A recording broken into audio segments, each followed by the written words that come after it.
What's good? What's good? What's good? Y'all know what it is. It's me, your man Trey, the commish. I got my boy CC, the people's coach, first formation. We got powering this train. Let's go. Football manifest. CC, what's good with you this morning, brother? Man, I'm feeling good. What up, people? Hey, I'm ready to get it. Hey, like I said, Bill Belichick, come on, man. We You ever been definitely snubbed go. in your life? You ever been snubbed?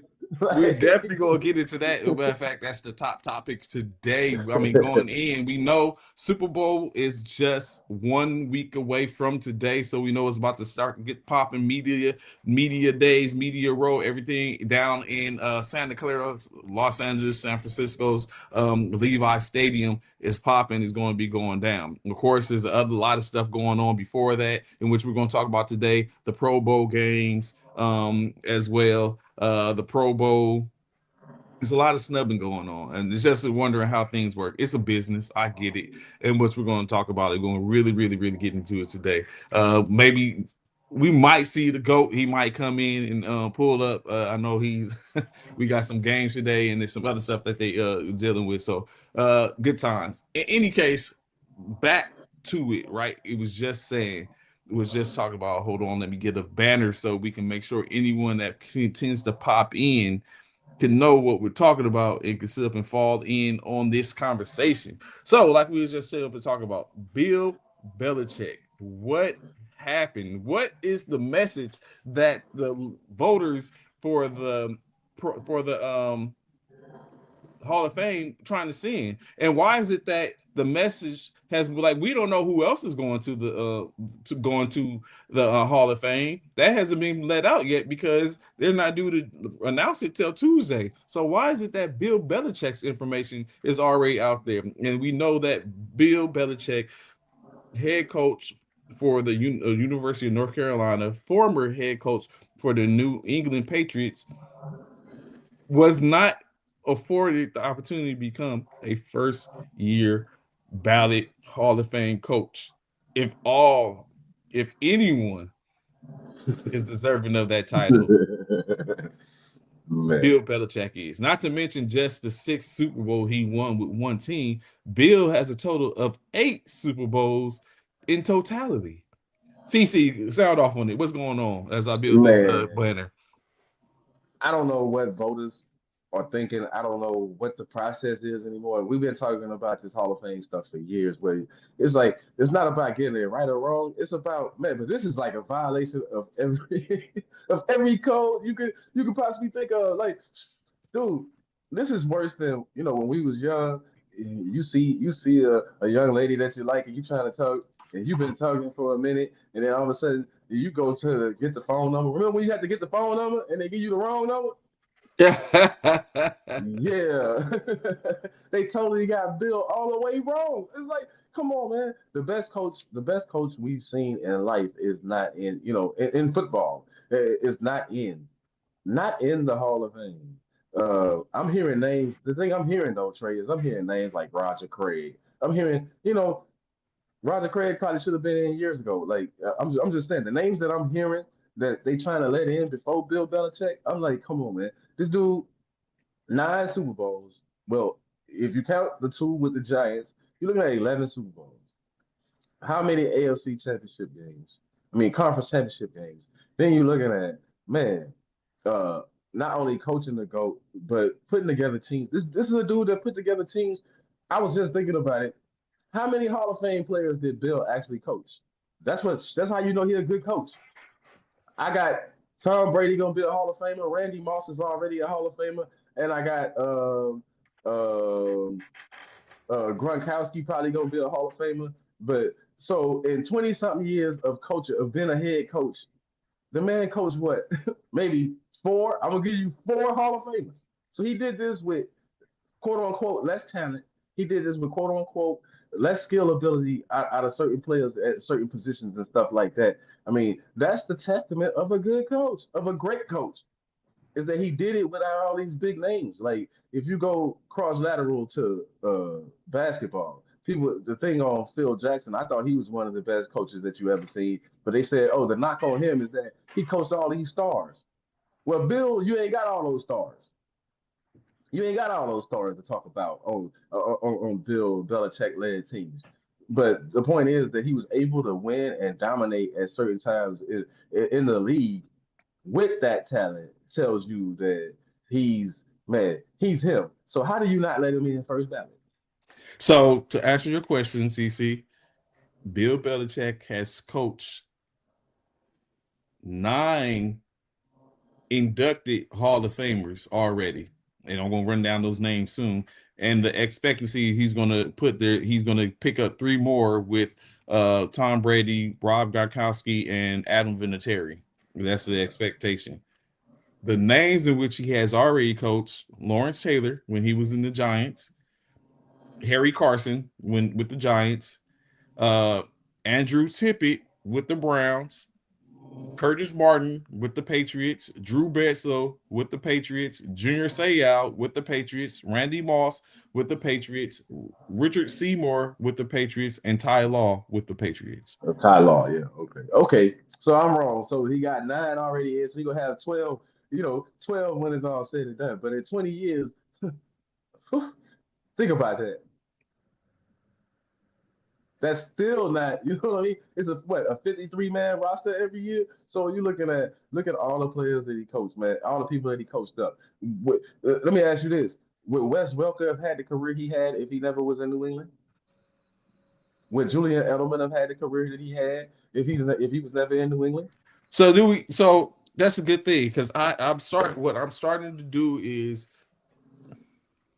was that enacted by Bill, or was that the I don't want to say the genius, or was that based on what Josh McDaniels saw? And once it was started to work, Bill was like, okay, let's go with it, and he decided to keep them there. Like because you seen it happen after Welker.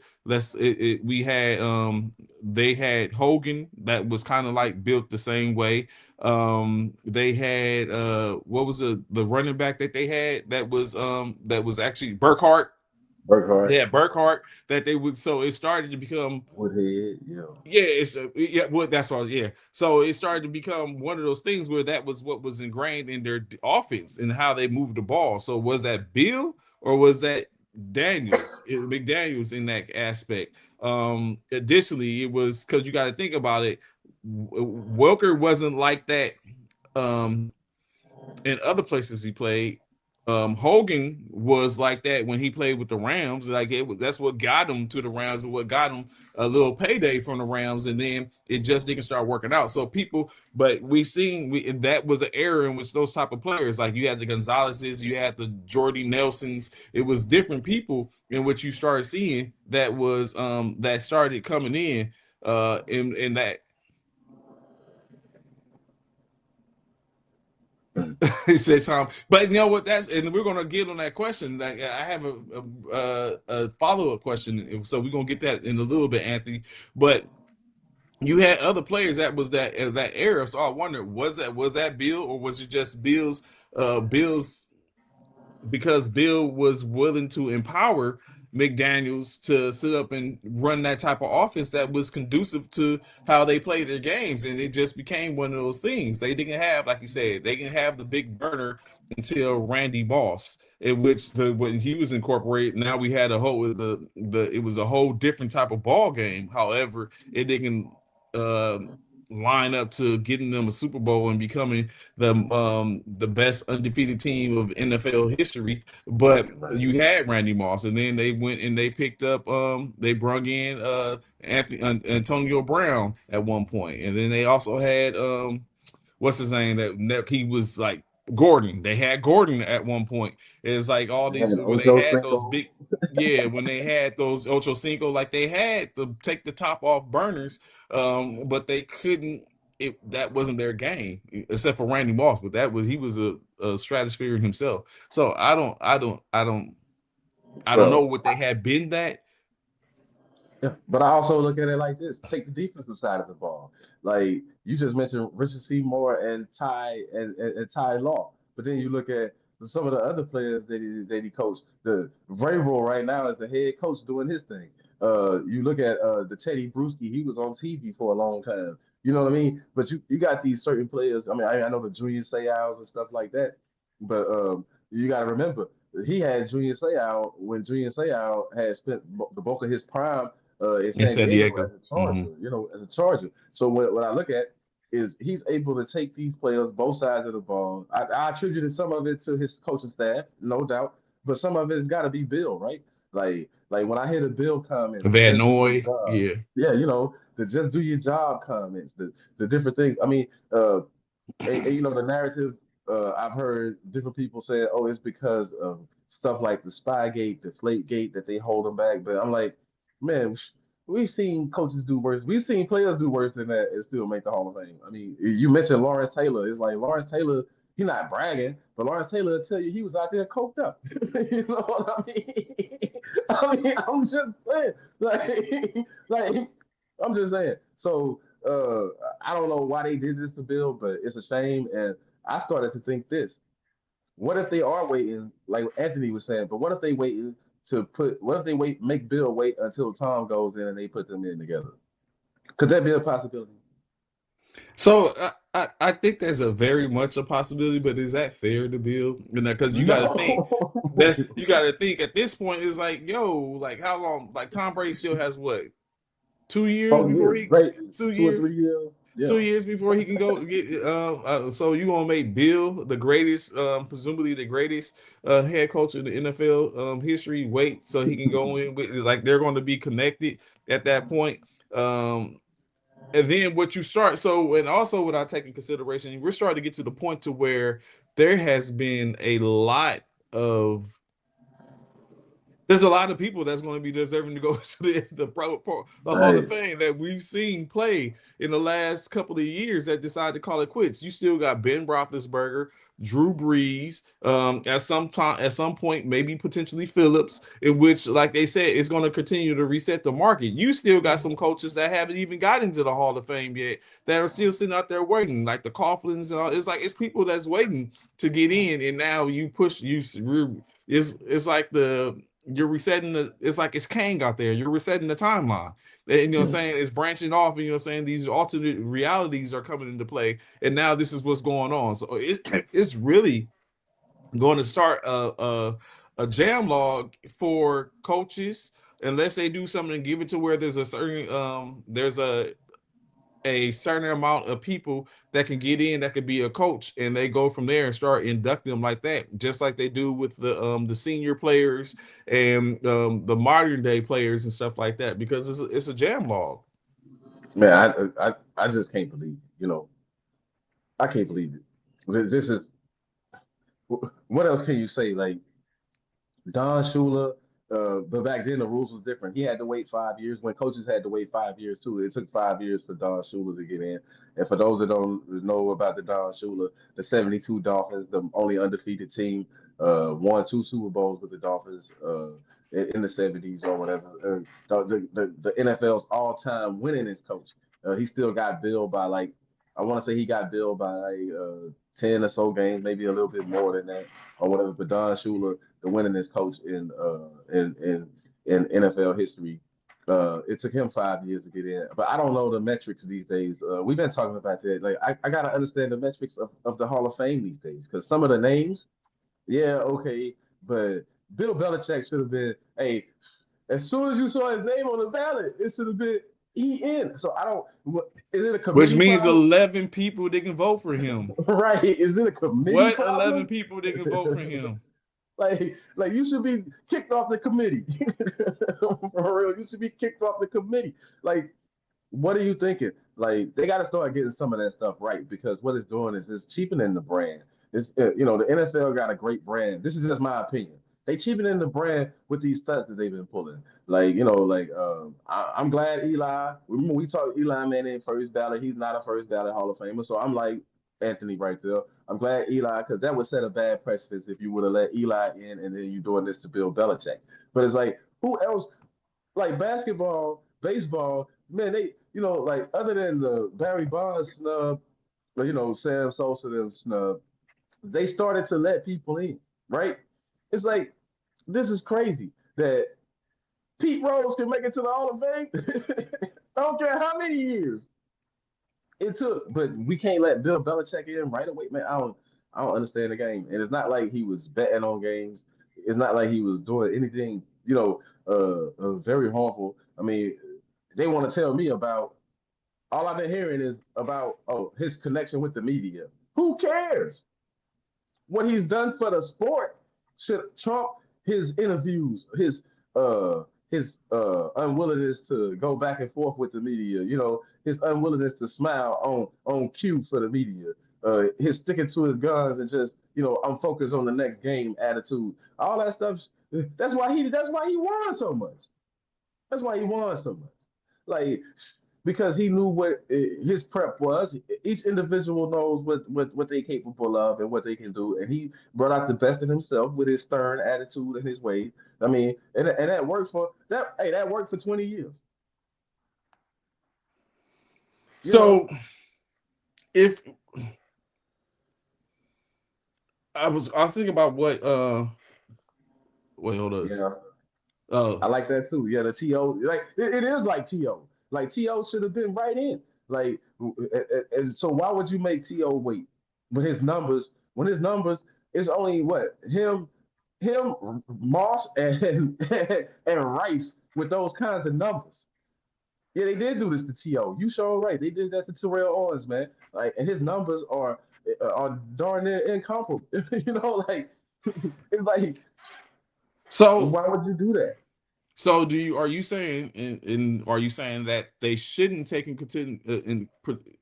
they shouldn't take in the thought of what an individual did off the field? Are you thinking that it should to be allowed into this fraternity of greatness that it should be strictly the statistics and what they did for the game for the game in itself, or should it be taken in consideration if they were a what they did off the field as well, because it could be a reflection of the player in the organization as well. Well, you mentioned Ben Roethlisberger. What To did ain't nothing compared to the accusations and allegations that Ben Roethlisberger faced not once, not twice, but three times in his career. You feel what I'm saying? I mean, come on. All To did was beat somebody up in a locker room. You know what I'm saying? And do sit-ups in his driveway, talk noise about Donovan McNabb. He wasn't accused of nothing like Ben Roethlisberger. I mean, what precedents do we set? I mean, that's what But I'm saying. Even though Ben, now take nothing away from Ben, he wasn't Be, convicted of being any of not this in stuff. yet though, and was he Ben wasn't convicted? But I'm just saying, if we're gonna mention those names, if we're gonna bring up some of the things, it's like, yo, we gotta look at all that, right? Like, if we're gonna talk about one person's off the field antics, we gotta talk about everybody's off the field antics, and that's a slippery slope. That's why we should keep it about Ray playing. Lewis. You know, I mean, you feel, yeah, Ray Lewis. You know what I mean? Like, when you start to mention some of these names, you have to start to look at, hey, um, Well, you gotta it got think to be that's what about the start. performance, Isn't right? that what stopped Marvin Harrison? Yeah, Marvin Harrison got a stall. See, that's what I'm saying. Like, so when you start looking at it, you start to say, hey, why are some players and coaches being penalized over here, but these other ones are not? See, that's why the committee you got to get a stronger committee. You got to give people, hey, to set the precedence. This is what we're looking at. This is what it is. These are the parameters. And so that's why I think you should just keep it performance based. I think, unless you got a couple of convictions on your record, then, I mean, I'm just saying that might make a difference, right? I mean, like if we're gonna go there, we should go there. Like Terrell Suggs, that's another good example. Like he probably had a Hall of Fame career playing the position that he played and doing the things that he did. But then, even after he's been penalized for his antics after he's retired. You know what I mean? Like think about that. Like I don't even play no more. And I'm still held to this standard. So you start to look at it like they picking and choosing, and I don't like that they can thumb their nose at the greatest. We'll probably never see another Bill Belichick in our lifetime. Hmm. Now, whether it's down the road or whatever, like whether it's gonna be a D'Amico Ryans, a Kyle Shanahan, or somebody, a McVay, or some of these other coaches, yeah, they might trump that, right? They might trump what Bill did, but I'm just saying, in our lifetime, we'll never see another great coach like that. That's just my opinion. Andy Reid is good, but when you compare players and some of the antics that's been pulled, come on, man, we seen. worse than what Bill done. Like he don't want just because he don't want to talk to the media, y'all hold that against him. I don't understand that. So going back to what Anthony was saying, which we're probably going to sit and be jumping all over. Going back to what Anthony was saying, right? In which he is saying, oh no, not that one. This one. Rivers, not Hall of Fame. Big Ben, yes. Tom, yes. He has Super Bowls with the Bucks. So Rivers, let's go on that first. Rivers numbers, right? Rivers had 247 games played. He has, what do you say, take away McVay's better than Bill. Take away the rings, but McVay's better than Bill. Why? Because I'm he's not. going to the Super Bowl with two different quarterbacks? I'm not gonna say he better than Bill, but I'm gonna say I think in a few years if he keeps on the pace that he on, we can start having that conversation. But I don't think two Super Bowl appearances and what he's been in what 3 or 4 maybe conference championship games. I don't think that's enough right now to put him in Bill's category. But he coming. But McVay is one of my favorites. I think he coming. I think he challenging for the crown. And he's only 40. The thing is he's only 40 years old. So how much more burn can he get? Hold But you on were one saying second. Philip Rivers numbers. Oh, yeah, hold up. Let me sit up and switch to this banner. So, yeah, but to keep it going while I'm doing this, McVay is definitely going to be up there. I mean, he's showing it. Unfortunately, it would have been a little more advantageous had they had went ahead and went to the Super Bowl. It would have made. We still got a week before we do our Super Bowl picks, but it would have made my potential pick a little easier to sit up and go with. The Rams as opposed to having to pick between the Seahawks and the Patriots. So McVay is definitely one of those that's on his way, but they all come from the same tree. These people we talk about all come from the same tree, the Shanahan tree. So, well, the elder Shanahan tree. Yeah, the Um, Max in the head. Yep. yeah, Mike Shanahan. So it's like they all come from that tree. LaFleur, McVay. It's like there's some branches off and all that type of stuff in which you start to go further in the on the timelines with the Marvel universe action talks. You start now you sit up and get the McDaniels and the D'Amico Ryans and all these other people who have broken off from these coaches and continue on. So Salah's like so it's all there. So it's coming along. But yeah, I think McVay is definitely going to be one of those coaches that we're going to be talking about here, or he's going to be one because remember at one point McVay was about to hang him up. Remember? Yeah, yeah. I'm glad he didn't because he's good for the game right now as far as keeping it moving and showing that coaching and showing how important coaching is. Like a lot of these coaches that we talk about, they show you like Mike Vrabel, in my opinion, just shows you how important coaching is this one season with the Patriots. McDonald, Mr. McDonald over there with Seattle, he also showed you that. Like, because you have to ask yourself this question: if this was Pete Carroll still coaching the Seahawks, are they here right now? Mm. Are they at this point right now? I mean, no disrespect to Pete. Same thing with the Patriots. If Gerard Mayo was still the guy, with the New England Patriots being the Super Bowl right now, and on both sides, for me, my opinion is no, because what Pete wanted, that wasn't the vision anymore in Seattle. Um, Sometimes, and then when you look at the Gerard Mayo, like we talked about it before, he just made a bad decision, right? Like he should have went with Drake May off the rip, he would have still had a job. That's just my opinion, flat out. Like if you started the guy week one, you got a job, but you chose Jacoby Brissett, and that got you out of there like really, really quick. Um, I'm not saying New England didn't have this plan. I don't know or whatever, however it was, because Vrabel was taking a year off. Maybe Vrabel was the guy they wanted the whole time. I mean, I don't know. But I'm saying you gave Gerard Mayo a chance and he fumbled. He fumbled miserably and seeing the potential. I mean, and so basically this same squad just added Stephon Diggs and a couple of other free agents here and there. It's the same squad, but now they in the Super Bowl. So that tells you that coaching matters. It tells you, and look at what McDonald. McDonald is like a rookie coach. This is his first season as a head coach. he got to be rookie of the year, right? You know what I'm saying? As Who, far as Vrabel? I coaching, mean, right? who? McDonald, like this is his first year as a head coach. Yeah. Like that's impressive to take Sam Darnold, a quarterback. Your first year with this quarterback, and you already in the Super Bowl. Your first year with this team, defensively they solid.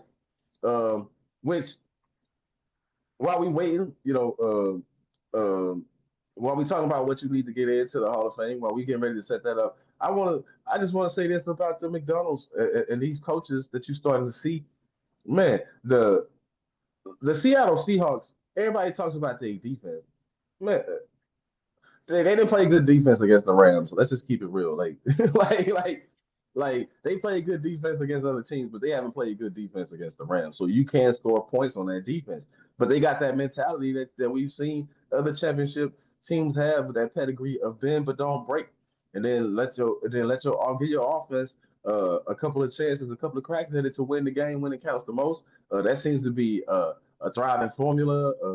From time to time, not every team's going to dominate like the Eagles did last year in the Super Bowl. Not every team's gonna, you know, not every team's gonna run away from teams. So sometimes the in-game adjustments are real important, and then the players having the confidence to step up and make plays when you need them to make plays. I mean all those things are important, and all those things come with coaching. So what do you need, Trey? What do you think you need to get into the Hall of Fame?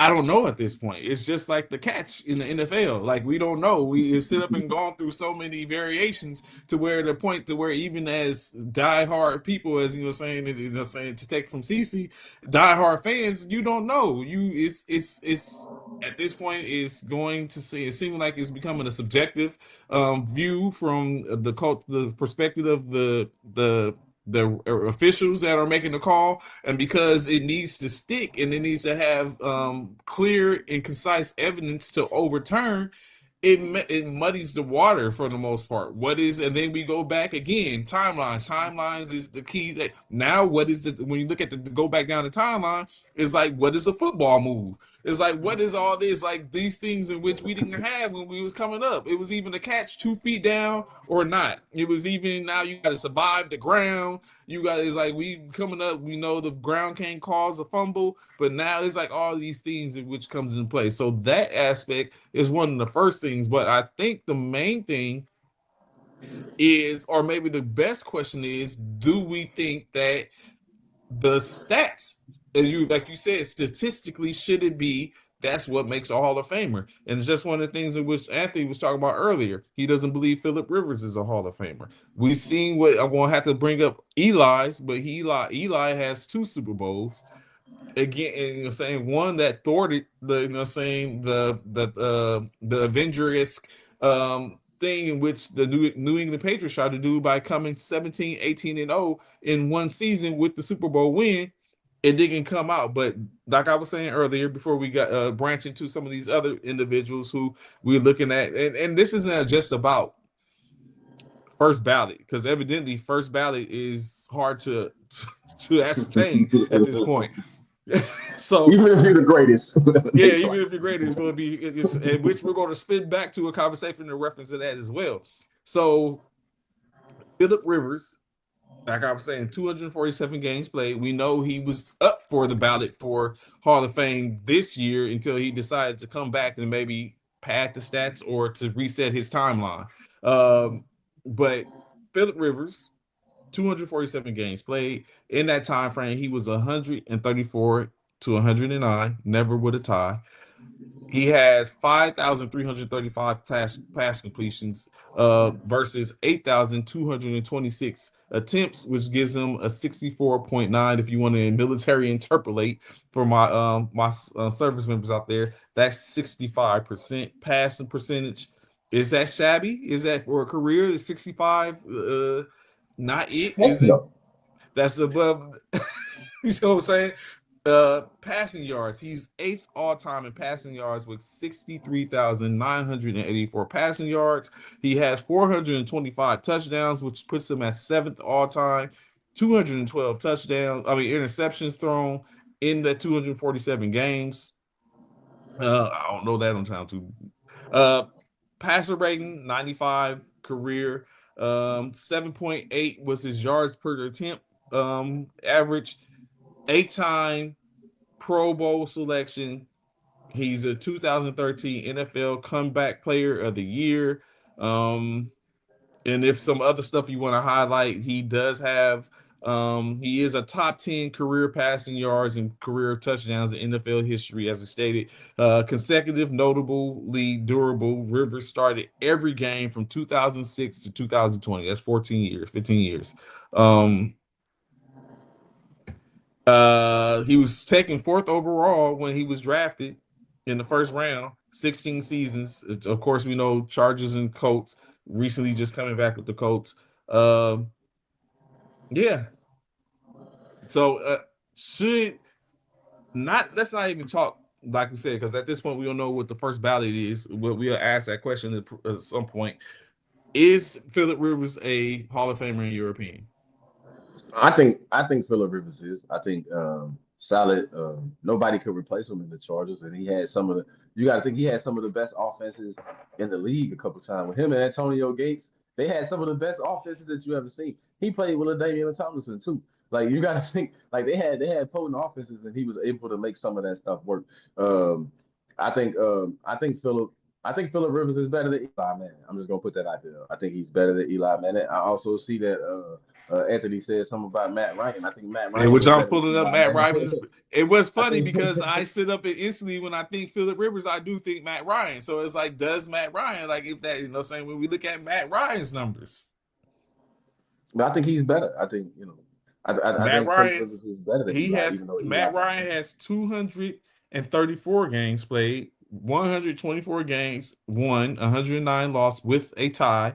He has 5,551 completions with 8,464 incompletes, giving him a percentage of 65.6 military interpolation, 67 yards.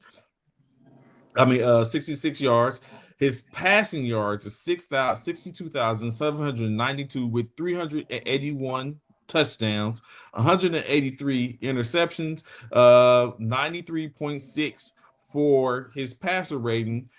He's a four-time Pro Bowler. He won NFL MVP in 2016. Uh, he did go to a Super Bowl, although he lost the one that is staying Shanahan's record. Um, I mean, what can you say about that? They do sound they are similar. Yeah, they similar. I think Matt Ryan, that MVP, gives him just a slight edge over Phillip Rivers, who's only comeback player of the year. But then you got to say the 8 Pro Bowls by Phillip Rivers, because you got to remember, at some of those Pro Bowls when Phillip played, Pro Bowls meant more. Like, like so when they played, like, yeah, it meant more. But I think that's a tough one to choose between who deserves it more. I think they both should probably gonna be in at some point. Maybe not first ballots, but I think they both will be in at some point. And like I'm gonna go back there again. They both got better. They both better than Eli. Eli just As happened to I win pull two up Super Eli's Bowls. numbers, true enough, Eli 16 seasons played, 2004 to 2019. He started 236 games. He had 236 games with 234 starts. His win loss was 517, 117 to 117. His completion rate was 60% off of 1,919 passes with pass attempts with 4,895 pass completions. Um, his passing yards 57,023, passing touchdowns 366, interceptions 244. Mm. His passer rating was 84.1. Longest TD pass, of course, doesn't make a difference. 99, which is the NFL record. He's a two-time Super Bowl champion, two-time Super Bowl MVP, four-time Pro Bowl selection. He won the Walter Payton Man of the Year award once. And to go along with that, he also has 7 rushing TDs in his lifetime. In his career. He's I'm gonna put that 11th out all there. time in career passing yards. I'm gonna put that out there to love football. Even if you're in the top 15, top 10, top whatever, top 12 with the passing, but I'm gonna put this out there. Was he truly the MVP of those Super Bowls? See what I'm saying? Like the narrative is straight. Like, hey, in my opinion, in that one Super Bowl, the dude that caught the ball off his helmet, Tyree or whatever his Tyree. name is, should have been MVP of that Super Bowl because you say that saved the season. You know what I'm saying? That saved the game. That saved the Super Bowl. 4th and 30 or whatever, he catches it off his helmet. Is that not an MVP worthy play? I mean, otherwise you didn't make it there. You feel what I mean?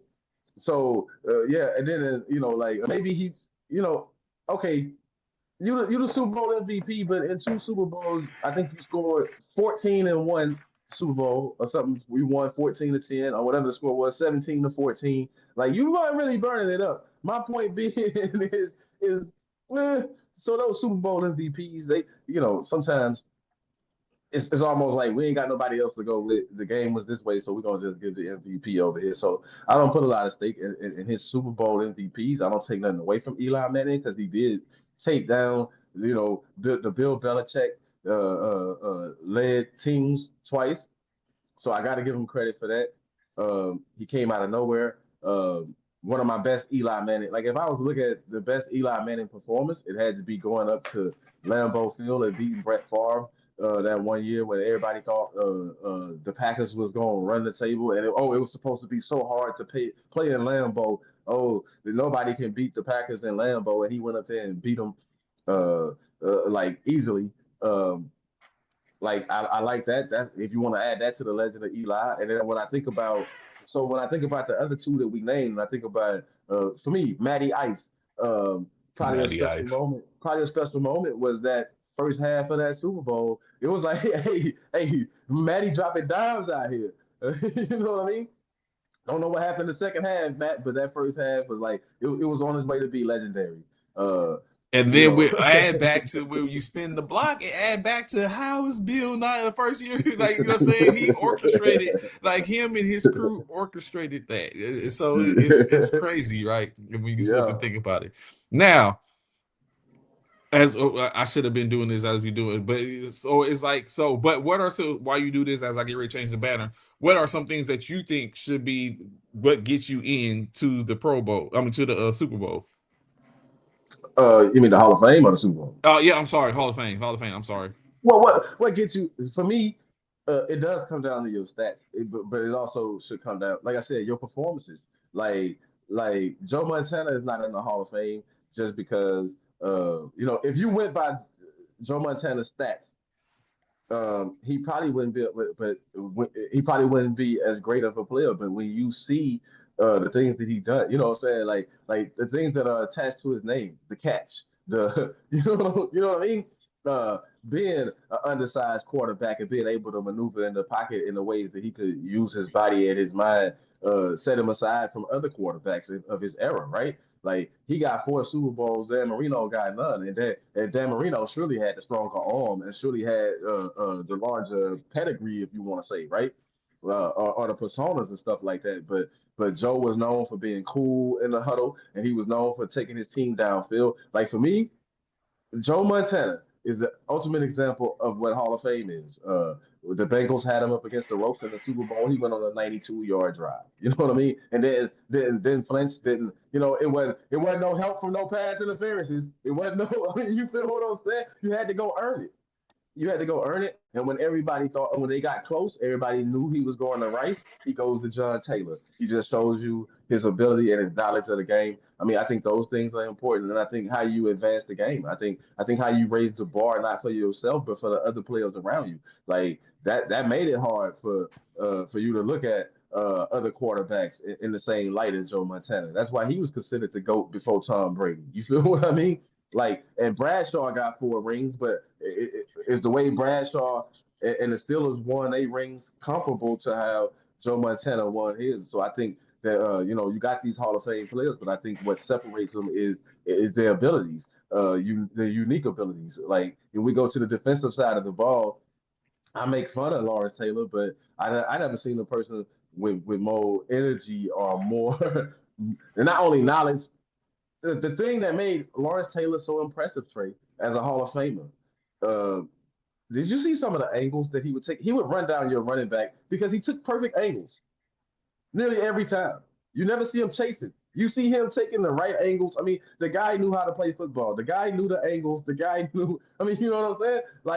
Like it's impossible to stop when somebody's on a game like that. That's what made Lawrence Taylor. It wasn't just the big hits. It wasn't just the sacks here and there that they couldn't keep an accurate record of. And I'm sure if you went and watched films with him, his sack numbers would go up. But you don't want to have that conversation, right?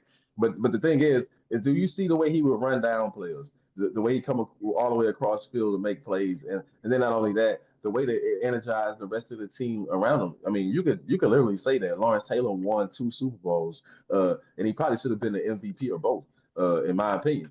Like revolution. I'm not gonna say revolutionized the game. I'm gonna say took what you thought the Mike Singletary's, the Dick Butkuses, and all of them were, and embodied it in one. And then we seen Ray Lewis do the same thing later on down the line. But as far as like certain players in certain positions, we talk Dion enough, but when you look at what's his name, Rod. Now I can't remember his name now, but he's Hall of Fame. Or if you look at Darrell Green, the skill Rod sets. Strickland, Rod Rod Woodson. Rod Woodson. When you look at the skill sets and the abilities of these players, like nope, not flashy like nope, not but solid. Shut down corners, quarterbacks take chances that way. You coming up short, and you know what I mean. And to be able to do it, like these guys that I just mentioned, Dion, Darrell Green, Rod Woodson. What else did they all have in common? They could all return a kick, whether it's a punt, whether it's a kickoff return. Your best shutdown corner can go back there and run back the kickoff. You know what I'm saying? And run back the punt return. I mean, those are special gifts within themselves. If it was easy to be done, then you would see everybody doing it. Next up in this conversation in reference to the Hall of Famers, should a player slash coach get in when the contributor doesn't? Like being back to this, we just say how Bill Belichick didn't get in, right? Bill Belichick and Tom Brady are connected. There's no if, ands, or buts about it. The only difference was Tom Brady went to Tampa in the first year and won the Super Bowl, and then played what one or two more seasons after that. Didn't do, but just like that, Bill Belichick won two Super Bowls with the Giants prior to that. So those are the only separation degrees of separations there, but they are connected for them six. So when Bill Belichick does it, with that connection, deflate gate, is that on Bill? Is that Tom? Tom knew what them balls he was throwing. Like he understand that you're not going to sit up and tell me that Tom didn't have an understanding that this ball didn't feel right, and if it didn't feel right, he's not making the correction Well, to say like, "Hey, he took the this is blow what I too. need." He took the blow. He was suspended. I Yeah, think the correct. Patriots got fined and all that, but Tom Yeah, but he got served like a suspended 4 game for the yeah. suspension. So when you look at that, like that's going. So what you're so in essence, Tom shouldn't get in either. In first ballot, like they'll get in, but he's like, is this what they're sending? Like, does this time, in which we know by that time frame, some of those voters are probably going to be dropped off, or it's always going to be the GOAT, and this is what they're not going to do to him. But the precedence has been set, in my opinion, because this is what it looks like. That because of that, they're not going to give him first ballot. However, he's going to get in. We can see Bill in next year. The same thing probably with Tom when he gets ready 2 years from now. He's probably not going to be first ballot, although it's less than likely. But Man, you he are probably is. crazy. If Yeah. they slight Tom, yeah, it's time to blow up the committee. So For real. they It's time to so blow up the committee if they don't let Tom in. So if that case, because they're connected, no different from in which I sit up and continue to think about. Johnson is in Megatron. He's in. So without a doubt, Stafford should be in when he gets. I mean, we know Stafford. He should be first ballot. But Stafford's still playing. Like you could play yourself out of the Hall of Fame in my opinion too if you stay too long and you ain't producing numbers. I think you could play yourself out, right? Like Megatron was like bringing him up is like man he was unbelievable. What a freak of nature he was on the field, and then his numbers were. I mean I think he holds the numbers a record two records right? Well two the most yards in a game. He got one and two spots right. The number one and the number two. He 300 yards in a game. Good morning, family. Good morning, Darren. I see you. What's But how going could on? you like Megatron? That's an interesting one. But then when you look at it, like when we talking Tom Brady, man, this is what separated Mm. him. We This is gonna what spin the block back to that Anthony, but go ahead, CC. so this is what separates Tom to me and why he's the first ballot. I mean, okay, we got to live with the bill. I think Bill should be in. It's outrageous. Okay, but let's move on and let's talk Tom specifically. Going to Tampa Bay and winning that Super Bowl, if that don't tell you that the man about his deflate gate or whatever, they don't tell you that the man is come on. We seen Aaron Rodgers do it twice, go to two different teams trying to reach that same level and wasn't able to do it. On either front, we've watched Aaron Rodgers do it twice. It's not easy to do what Tom did. Tom walked into a locker room, brought a different type of culture, because we got to remember the Bucks weren't winning like that. So he walked. It wasn't like the Bucks lost in. It wasn't like the Bucks lost in the NFC Championship game the year before. They were not close. He came there 1 year, turned the organization around, and in the 3 years that he was there, I think his last year, because of the distractions, they went 8-9 or whatever. But you got to remember, his second year, they lost what in the divisional round to the Rams. They lost in the divisional round. Like it wasn't like like they shied away from the competition with Tom. I'm saying what Tom did is impressive. Like on his own. See, he made a niche on his own. Like Belichick, we can talk to eight, but the first two that goes to Bill Parcells, right? He was the defensive coordinator on those teams. Like he wasn't in Correct. control of the offense and all that stuff. He was a great defensive mastermind that happened to coach one of the, in my opinion, uh, if not the first, if not the best defensive player, then maybe number one or two, because I got Reggie White up there somewhere. But I'm just saying, like like Lawrence Taylor, probably the best defensive player ever. So when I look at it, it's different. Like Tom, as a player, shows you what players mean in a locker room. Like what a leader is solid. You've never heard anybody say anything other than that about Tom. You've never heard them say that Tom's a baby. Some of the things that you hear about some of the other quarterbacks, right?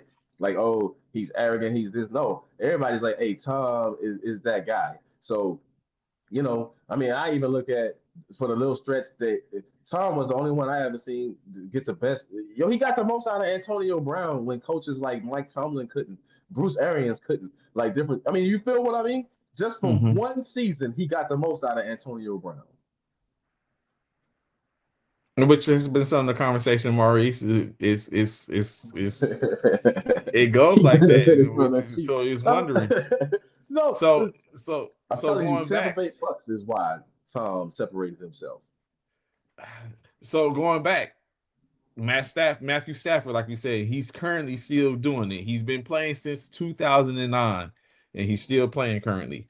Um, Currently 8,763 passing attempts for 5,522 yards, which amounts to 63.5% military separation, 64% completion.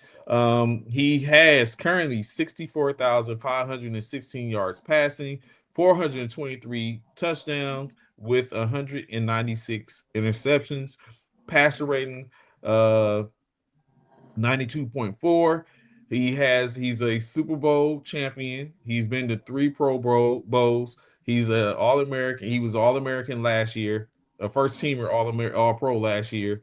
Um, and has been twice. And recently, he was the 2025 passing leader as well as the touchdowns leader. Do those numbers put Matthew Stafford in Hall of Fame talks? Is he? He got to like you threw every yard that presumably every yard that Johnson received. came from Matt Stafford. He's a Hall of Famer. Should he be in the Hall of Fame? Okay, I think for okay, so quarterbacks. The only separation to me is like for Eli. The reason why Eli, you take Matty Ice, you take all the people that we talked about. The one thing that they have in common is they winning percentage is way higher than Eli Manning. Eli Manning is a 500 quarterback.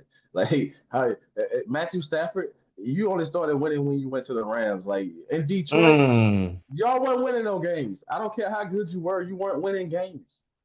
Like, so no, I'm trying not to hold that against Matthew Stafford, but man, you got to look at that. Like, no matter how well you played, y'all couldn't win no games. Like, that's not just on the quarterback. We know the Detroit Lions sorry, you know what I mean? But we knew they were sorry historically. But you got to look at that a quarterback of his pedigree couldn't get wins there. Like, yeah, I mean, you couldn't even win in the last second games. Like, you know what I mean?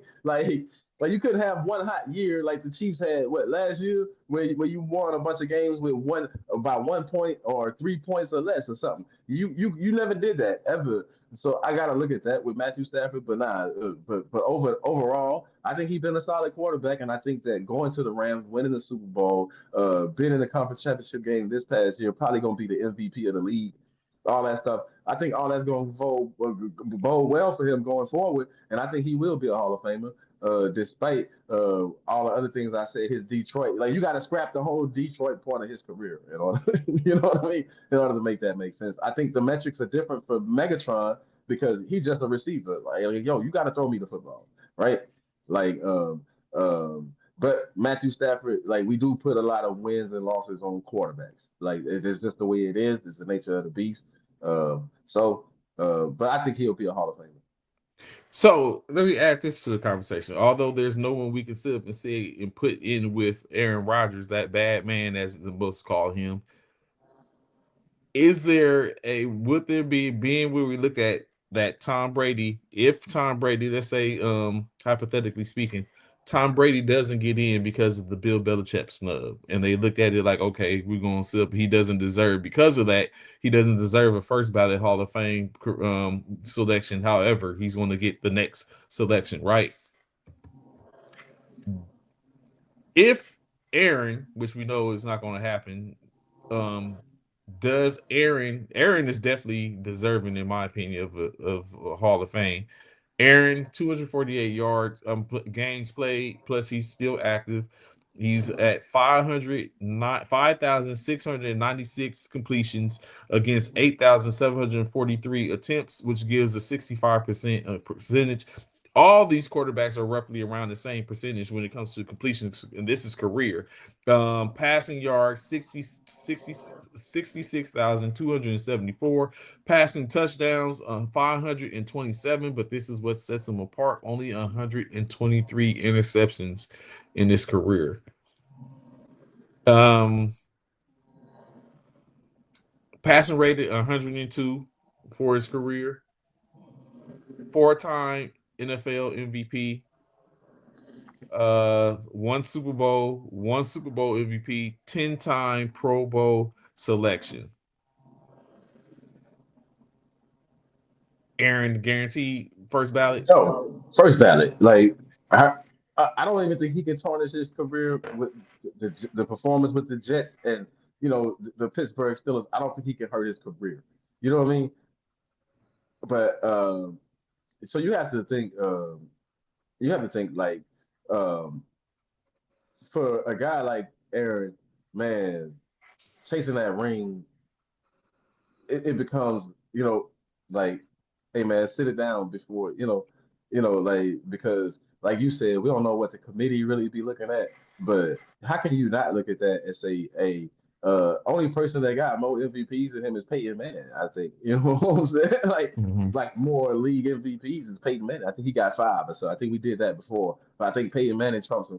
But 10 Pro Bowls off the strength. Like I think you said Philip Rivers had eight, and Yeah, Eli and Matty Ice both had four or 4. whatever. Mhm. But so when you look at it, yeah, he's above and beyond. And then, like you said, the accuracy, the touchdown to interception ratio is ridiculous. I mean, you got to remember, he went a season where he threw like 40 touchdown passes and like With three two interceptions. interceptions. You know, You like that's insane. Like you like, whoa, he don't really make a lot of mistakes out there, and he never has throughout his career. So you gotta say, man, he one of the best. He was one of the best quarterbacks, especially in his prime that I ever seen. Like I thought it was a stretch where he might not have been winning the hardware like the Super Bowl rings and stuff, but it was a stretch where I thought he was better than both Manning and Brady. He went through a stretch where it was like, man, this guy, whew, man, he can't miss. It's like he can't miss with the football. Like he on the money. And then you got to think about how many receivers he made. Like he didn't play with a lot of Hall of Famers. I think Devontae Adams gonna be the only thing he come close to playing with as a Hall of Fame receiver. Okay, You know the what I mean? connection, yeah. I mean, you So feel if what I Aaron mean? Rodgers get in, do you think Devontae gets in? I think Devontae. I think Devontae. He maybe. I think he gonna be on the cusp. Maybe not a first ballot, but I think at some point Devontae is gonna get in. His numbers support it, but interesting thing about Devontae, they was like, yo, this guy has played in the most playoff games ever in the modern era, the Super Bowl era, and not made it to a Super Bowl. Super Bowl. You know what I mean? And not made it to a Super Bowl. I mean, that's impressive. Like, man, you've never made it to a Super Bowl. Come up short every time. You know, but certain things have helped. I agree with the Maurice. take with the Maurice. I do agree that playing like the league is a little bit different than you was playing in those eras. You ain't got to worry about getting knocked out or concussed on a regular basis in a game. The receivers can come across the middle now without worrying about getting laid out. I do think some of the things have helped. The way that you have to tackle a quarterback when he's in the pocket versus when he's outside of the pocket. I think all of those things have helped the quarterback position. But overall, I still think that you got to be cerebral with it. I think you have to have the mindset, the skill set, plus you got to have the intricate knowledge of not only your playbook but what the defense is going to do against you, and then you got to make those adjustments within the game. I mean, we saw that. We saw how smart Aaron Rodgers was this year with the Pittsburgh Steelers when he kept telling them, "Hey, look, man, let me call these plays out here on this field because y'all don't know what y'all doing over there." And we seen him do that in a couple of games. Like, let me make the adjustments out here on the field. Stop talking. Remember, he pointed to his ears like, "Stop talking in my ear. I don't want to hear that. Let me go out here and let me help us win a football game." I think you can only do that when you know the game.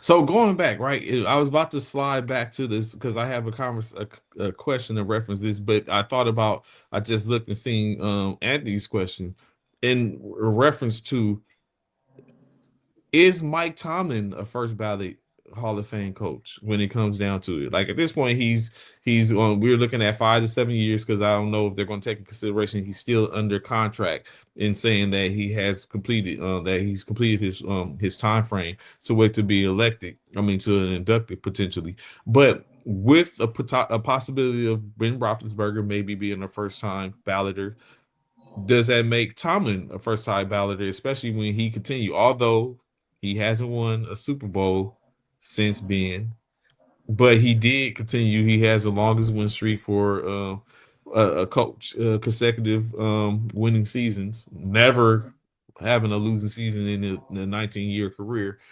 Does that line up to where Mike Tomlin and Ben are first year balloters? I think Ben. I don't know about a first time. Well, Ben going in, he should be a first Yeah, he's ballot. going in. Yeah. But I think Mike Tomlin. I think Mike Tomlin's going to get in too. I think Mike Tomlin should get in. Uh, just not just because of the winning seasons, but also you got to think he's only the second African American to win the Super Bowl. Like you know what I'm saying? Like Tony Dungy's the first, I think. You know what I'm saying? I don't think Tony Dungy's even in the Hall of Fame mention. We're not even discussing that, but I think I think that that's important to mention that it's only two black head coaches that have won a damn thing. Like we have to still look at that. There's only been two. You know, when Lovey and Dungy played against each other in the Super Bowl, like we thought that was going to be the turn of everything. Two black head coaches going head to head in the Super Bowl. That was impressive. You know what I mean? And we haven't seen it since. We have, like we haven't seen that since. So I think that's gotta weigh something. And we ain't gotta make it black or white a whole long story, but we know the history. In 60, this is gonna be the 60th Super Bowl. So in the previous 59, only two black head coaches have won it. And I think they both should have been in the Hall of Fame, in my opinion, just because of that. The road, like the opportunities weren't always there. So, I think Tomlin taking advantage of the opportunity and having the privilege to play for a team that doesn't get rid of coaches like that, being in Pittsburgh definitely helped him out. And then having a quarterback like Roethlisberger, I mean, you seen Tomlin. He looked lost when Roethlisberger first retired. He looked lost out there. Offensively, they teams have struggled without Roethlisberger. So Hmm. I think the two might have to go hand in hand, in order to make it make sense. So it's funny that you bring up the conversation in reference to the melanated individuals in reference to now you bring it up from a coaching standpoint. I'm going to go back to the quarterback standpoint. I'm going to give you three quarterbacks just off the top of my head, three quarterbacks, and we know for without a reasonable doubt they don't get in first ballot. However, do they get in? Those three quarterback, well, some of them already haven't gotten in yet. Those three quarterbacks are Michael Vick, Donovan McNabb, Dak Prescott. No, not I double back. Cam Newton. Mm. Do we ever seen them don gold jackets? In your opinion? I thought, to be honest, what Donovan McNabb did for the Philadelphia Eagles, getting booed on draft day and going on. He made it to one Super Bowl. He didn't win it, but five straight conference championship games. Um, who's done such a thing, right? Um, if Jim Kelly's in for losing four straight Super Bowls, then going to five straight conference championship games got to be worth something. That would be my argument for Donovan McNabb, and and he had Andy Reid. He had some potent offenses. You got to remember, like he had some like a few of To those is in teams the had league. top. To is in the hall. I mean, T.O. is in the Hall of Fame. I think, and T.O.'s legend was that Super Bowl, right? Playing that Super Bowl with that broken leg or whatever, the metal in his leg, the pins, coming off that surgery. And Donovan McNabb ran out of gas at the end of that game. But I think Donovan McNabb got a strong case. Vic, I think, come on, man. I think we know what's going to hold Vic back. Um, you know, that sitting that time out. I think that's gonna hold Vic back. But I do think what Vic did for the game. I don't think you would have the Lamar Jacksons. I don't think you would have the Kyler Murrays. Certain quarterbacks with certain skill levels. That's exceptional. If it wasn't for a guy like Vic, right, that could show that you could be somewhat accurate with the football and still be able to run. And Cam Newton. Um, I think Cam should be like for me. Cam should be on both levels. Um, College, you know what I mean? Like he should be just football Hall of Fame. Period. Not just pro, just Hall of Fame because of his when he had to come from to get there. The things that you got to remember. College tried to hold him back. They tried to derail Yeah. his whole thing, and he was able to overcome that. And not only he took Auburn, who went on nobody radar, and won the national championship one year. You know, And you a would have and had a Heisman.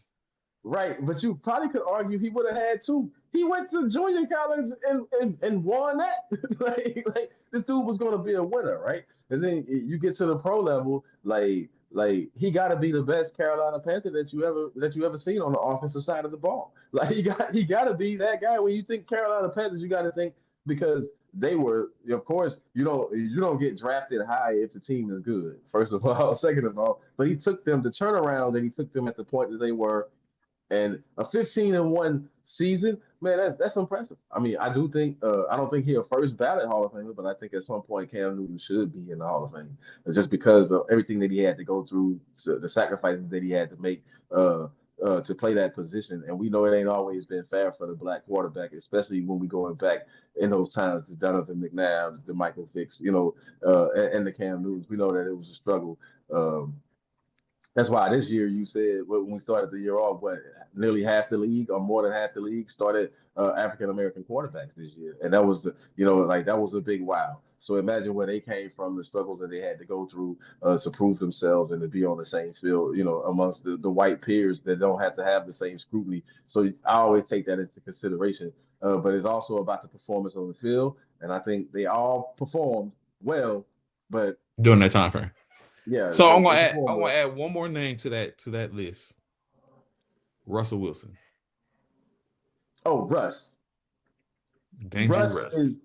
now when you mention Russ, Russ is one of what three African American quarterbacks to win the Super Bowl? Yes. Doug Williams, Russell Wilson, and Patrick Mahomes, right? That's it. Yes. That's it. That's the list. So I think that goes a long way with Russell Wilson, right? I think that's going to put him over the top. Now, maybe not first ballot, but somewhere down the line, I think you got to look at, like by the time it comes around to it, it'll probably be one of those senior picks. But I definitely think that you have Doug Williams is in as being the first. He's in, right? I think Doug Williams is in being the first African American Hall of Famer. But yeah, so I think I think Russell Wilson is going to get in, So especially if what's those numbers don't change. I was about to say what's interesting is the fact that you think he would be a senior invite. You don't think he gets in before then? Like that's crazy work. I mean, I'm just saying, like, When you considering, look at the transition, like what we said, there's a yeah, lot. There's a lot. It's going to be a log jam, and we still that's what got I mean. Tom So, Brady, Aaron Rodgers. Like it's a lot. I mean, Russ you isn't feel in what I that. mean?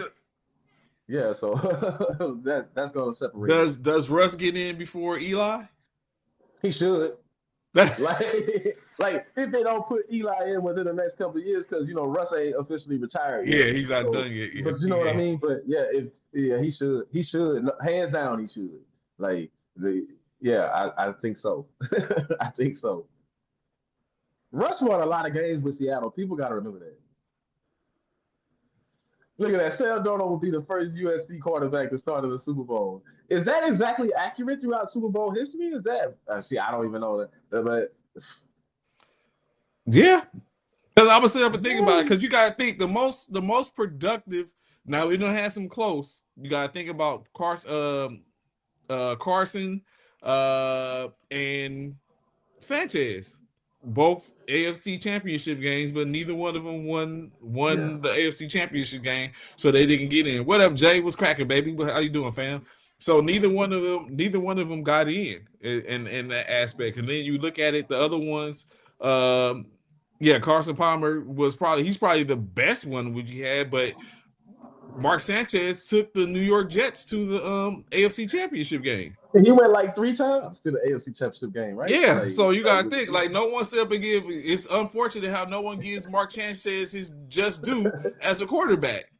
because all anybody remembers is the butt fumble. You The don't butt remember fumble, yeah, that this guy played good football. Nobody remembers anything other than the butt fumble. They don't remember that. Hey, he played solid football yeah, for like and you know what? 3 or 4 years.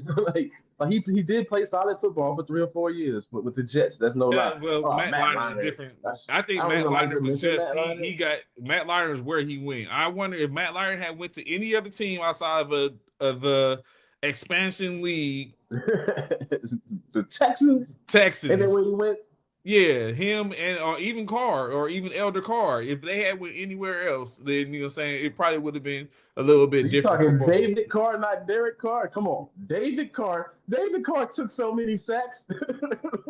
Yo, I don't think anybody's ever gonna reset those records, those sack records. I mean, man, he took so many sacks in the first 3 years of his career. It was like, oh my god, like get somebody that can block. And like, and it's unfortunate because you have someone like think about when the Jaguars first came in, they was wretched.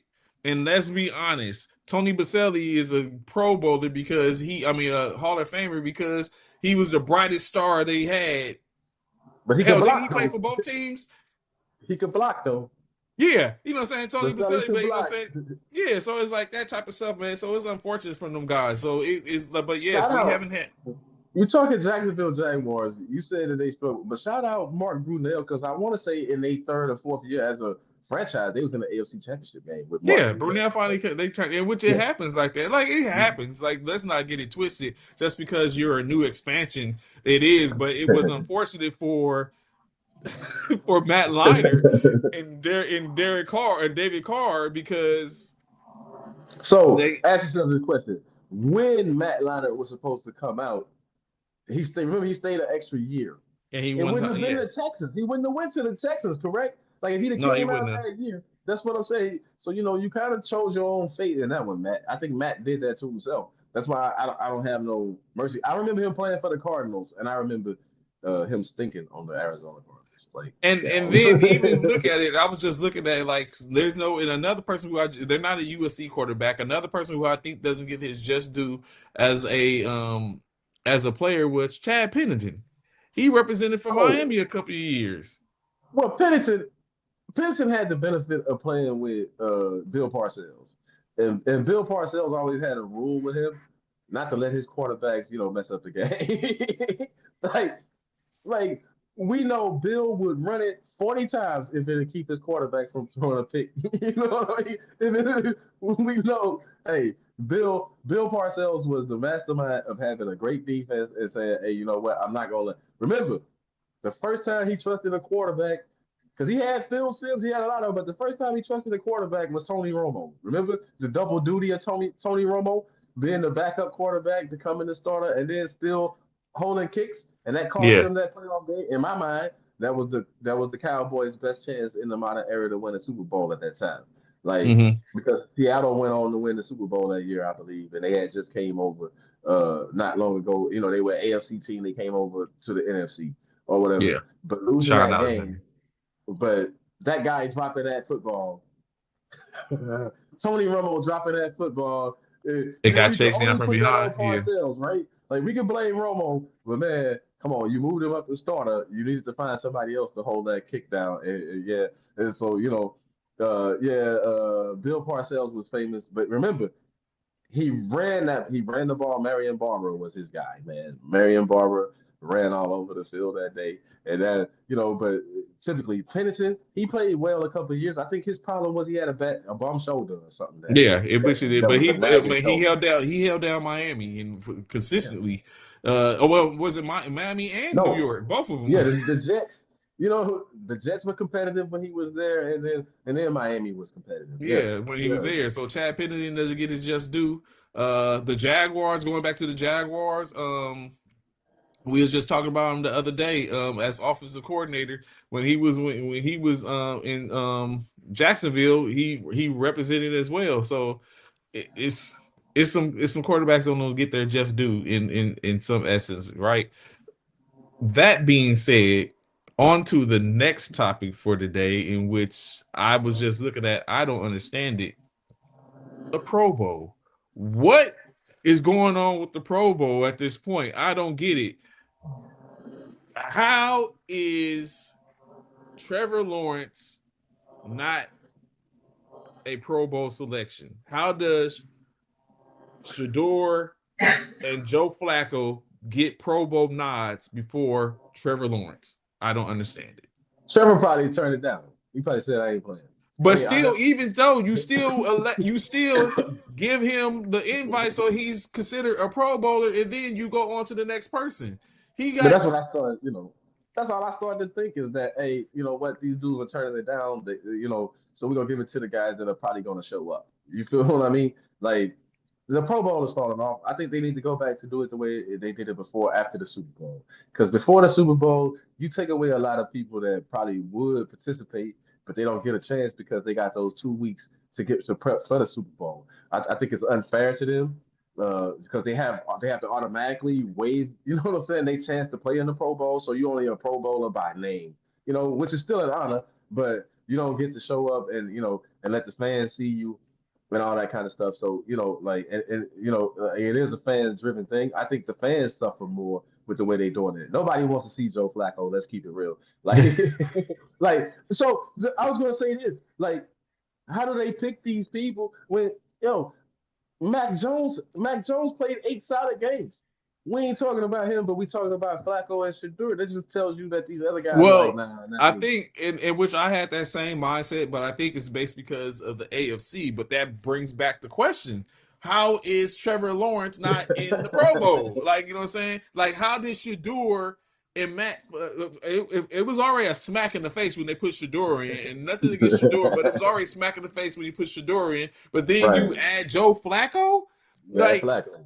what happened, what's going on the west, on the NFC side of it. There's all the quarterbacks are eligible and able to play, so there's no opening for Brock Purdy or Mac Right. Jones or who else. I don't know if it is any other NFC quarterback that actually did something and was like can be considered if any of those quarterbacks dropped off. Well, There's this no is like if opening. they drop off, you gonna put JJ McCarthy in there. I mean, Yeah. that's what it looked like to me when you put the Or if Flacco they drop and the Shadur, right? if they drop Like, off, they gonna slide. If he drops off, they're gonna slide Malik Willis in. Like he played, you I know what I'm mean, saying? He played some good games, but is there not, like you just said, Mac Jones, Brock Purdy, did they not do anything that sit up and put them in I position? mean, Flacco won a total of 3 games this year, right? If that, like, he won like 3 games. Shadur, I think Shadur only won 1 game, right? He won Like, one I'm just game, saying. but he had 1,007 games. He had over 1,000 yards passing and all this type of stuff. So it's that type of stuff. And even when you look at it, like at this point, they might as well let Philip Rivers get a spin too, make him But a that's Pro not even Bowler. 200 yards a game. What are you talking about? Like, if he only had 1,000 Yeah, he had over a in thousand yards in seven seven games, games. yeah, that's not 200 yards a game. So what So are we I looking don't at? get it. Yeah, that's awful. You know what I'm saying? That's what I'm getting to.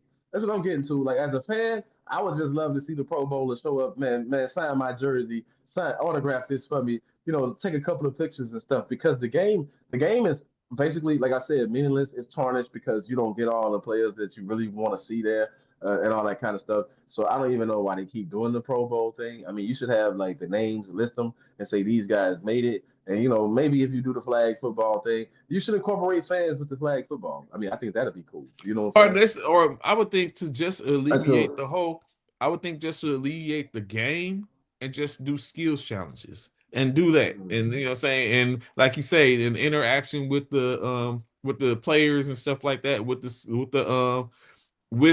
the fans and all that type of stuff, if it's going to stay there, and like you say, name those people, still get the name, you still get the aspect, which it becomes Pro Bowl, however, like that, but or pro, like now it's the Pro Bowl games, and just go with that, and where you could do just the skills challenges that you can incorporate everybody that is in there. You have the team that you create, and then from there place them, and those people compete. Everyone has to compete in a skill. Is just a matter of which skill you compete in, and go from there, and alleviate the flag football game or whatever case like that. And you can do different activations and stuff like that, where you bring in someone else, let them play the game, and let the players do the coaching for the skills in those units and stuff yeah, like that. It's because at this point, because what they're doing at this point, I don't understand, and I don't get how Shador and Flacco beat out yeah, certain yeah. That AFC that that makes no quarterbacks. sense. I think Aaron Rodgers was a better quarterback. He went 10-7, and he's not in the Pro Bowl. I mean, I'm just saying. Yeah, but Flacco is. I mean, yeah, it's just okay. We know these guys going to show up. Basically, that's all I got for that. Is and Shador does have a huge following. Like, he got a huge fan club. Yeah, like I said, it becomes it's. I understand the business aspect of it, but it's blatant, just blatantly. This is what you're doing. This. Right, right. It's like I sit up and it's crazy. It's like I used to watch Spartacus on when the Spartacus was hot, and some of the stuff they would say, Spartacus was like the wildest stuff. And one thing that would stand out to me is they always talk about, it would always be a male with another male, and they would be like, "You giving me cock to sit up," and it's like, this is what I feel like they're doing to us. What? This is They're giving us cock to sit up and be like, and we're just saying we just got to take it. And I mean, but No. again, it's their organization, and they have the right to do what they want to do within their Right. organization.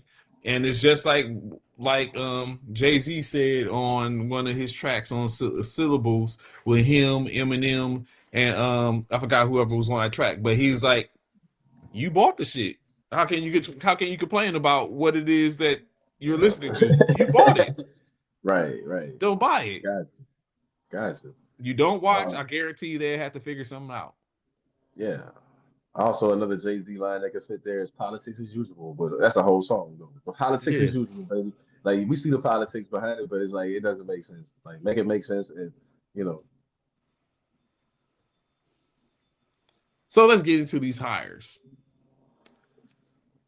A lot of hire different things have transpired in the last week in reference to where people are going and stuff. So of course we know there was 11 positions open for head coaches. 9 of those 11 positions have been filled. Actually, let's go here first. I want to double back.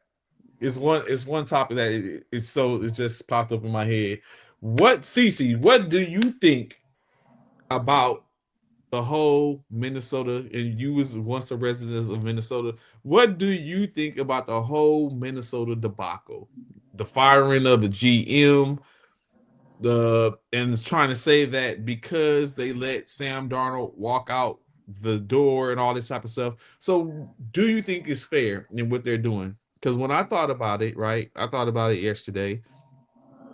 Prior to McCarthy getting injured last year, McCarthy was going to be the starter, right? he was a projected starter, but they were He gonna was play it out, right?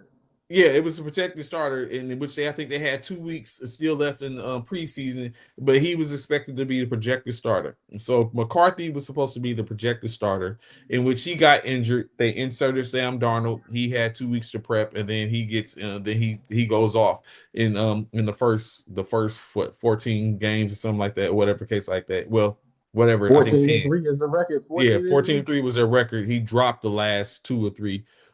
But prior to that, it was expected to be McCarthy, and Sam was going to be a backup.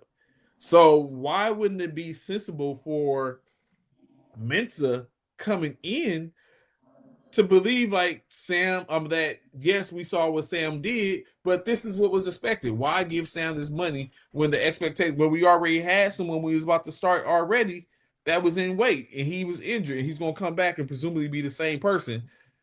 He's on a rookie contract. We can take this money and do other things with it. Why not do that? Did you think Mensa was wrong, which was even more so uh, uh, a rewarding of him getting sent to the unemployment line because of that decision? What do you think? Well, I think the decision cost, but I think more so is his statements after the season was over, right? I think that's what got him fired.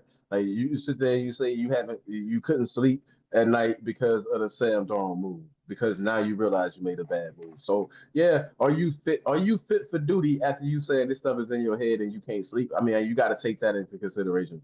But yeah, um, you dropped the ball on it, and this is why you dropped the ball on it. Hindsight is always 2020. Um, was JJ healthy, exactly healthy coming into the season? Because you got to remember, he played game one and then he was injured right after that. So did you rush him back? See, you start to look at the organization. Was he rushed, and was the young man put in a position to thrive? Because his injuries throughout the season showed that he wasn't completely 100% healthy. But players want to play, so you can't put that on the coaches and the GMs per se all the time. Player says, "I'm ready." Doc say, "Okay, you healthy enough." But here's the thing: the Sam Darnold thing was a surprise. Nobody knew Sam Darnold was going to go to Seattle and act this way and play this way. I mean, so that was a gamble within itself. But you have to say the amount of money that quarterbacks get. Was Sam really asking for a ridiculous amount of money? Because Seattle not paying him a ridiculous amount of money. You know what I'm saying? Like it's not over the hill. It's not over the hill money. It's not what Kyler Murray's making, and he ain't nearly been as good. I mean, you feel what I'm saying? It's not like Yeah. some of the money that some of these other quarterbacks are making. So you have to look at that too. So why didn't you pay Sam Darnold or try to match what Sam Darnold wanted? Why did you let him just walk out of the building? Like you have to start questioning that. Like, is it a GM and coach thing? Then we decided that because JJ could have still been your guy once he was fully healthy a couple of years from now, right? Like he Hmm. could he could have still been your guy either way, and you're not paying him nothing. So yeah, it looks bad once the season is over because now Sam is in the Super Bowl. Um, and it leaves a sour taste. As a Minnesota Viking fan, you got to feel like, man, what was we thinking? See, this is what we do. It's not exactly the Herschel Walker move before, but it's similar, right? Like you let our Super Bowl opportunity walk out the door, and, and you know what I mean? Like, but like I said, who knew Sam was going to do what he did? So but as a GM, you mentioning that you can't sleep at night because of this move, yeah, yeah, you got yourself fired on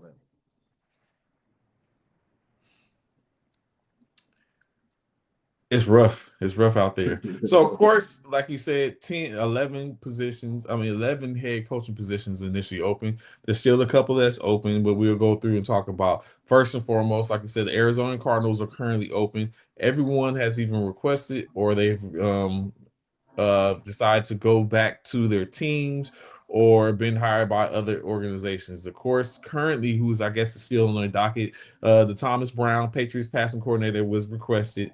Vance Joseph for the Arizona Cardinals he's completed his interview. Clint Kubiak as well as Mike LaFleur, both NFC West offensive coordinators have had second interviews for the job. Matt Nagy has completed his interview, and then of course Arthur Smith, who is no longer on the this list anymore because Arthur Smith is now the Ohio State offensive coordinator. Has gone on, and then Anthony Weaver for the defensive coordinator for the Miami Dolphins has a second interview scheduled as well. Um, and I think anyone else has been added. The Atlanta Falcons, we know, hired Ken Stefanski as their head coach from the Cleveland Browns, former head coach from the Cleveland Browns, as well as taking on Ian Cunningham, assistant GM from the Chicago Bears, is now the Atlanta Falcons hired GM. The Baltimore Ravens, as we know, hired Jesse Minter from the Chargers' former defensive coordinator. He is Mhm. currently their head coach, replacing Harbaugh. The head coach for the Buffalo Bills, they took Joe Brady after a couple of people that even withdrew or came out. There was the latest ones.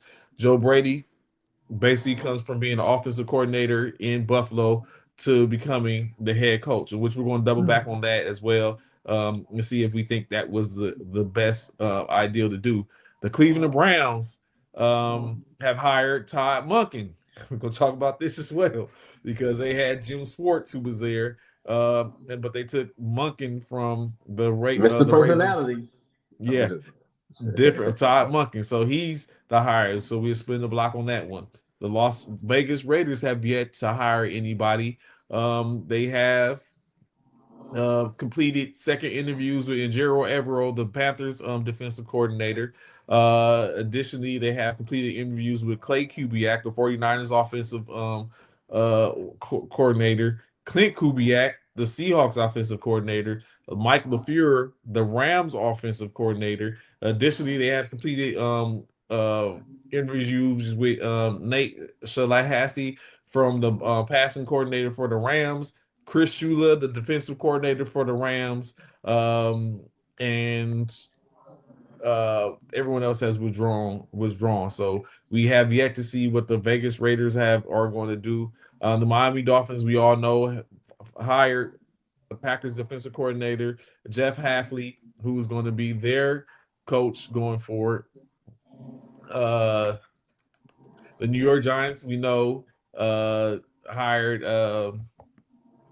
John Harbaugh, Harbaugh. yeah, Jim Harbaugh. He's going to be their coach going forward. The Pittsburgh Steelers have hired Mike McCarthy, former Dallas Cowboy head coach. He's going back home. He's going to be there. The Tennessee Titans have hired Robert Saleh as their head coach, as well as they brought in um,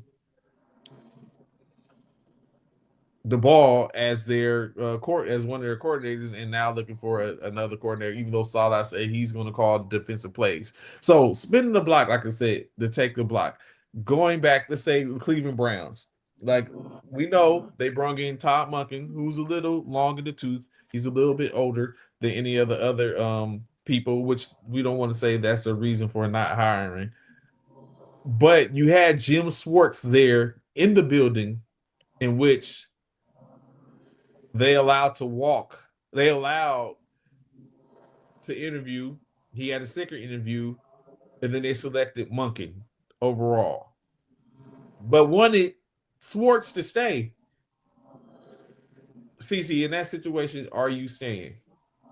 No, no, I'm not staying. And this is why I'm not staying. Um, you don't actually believe in me, other than the defensive.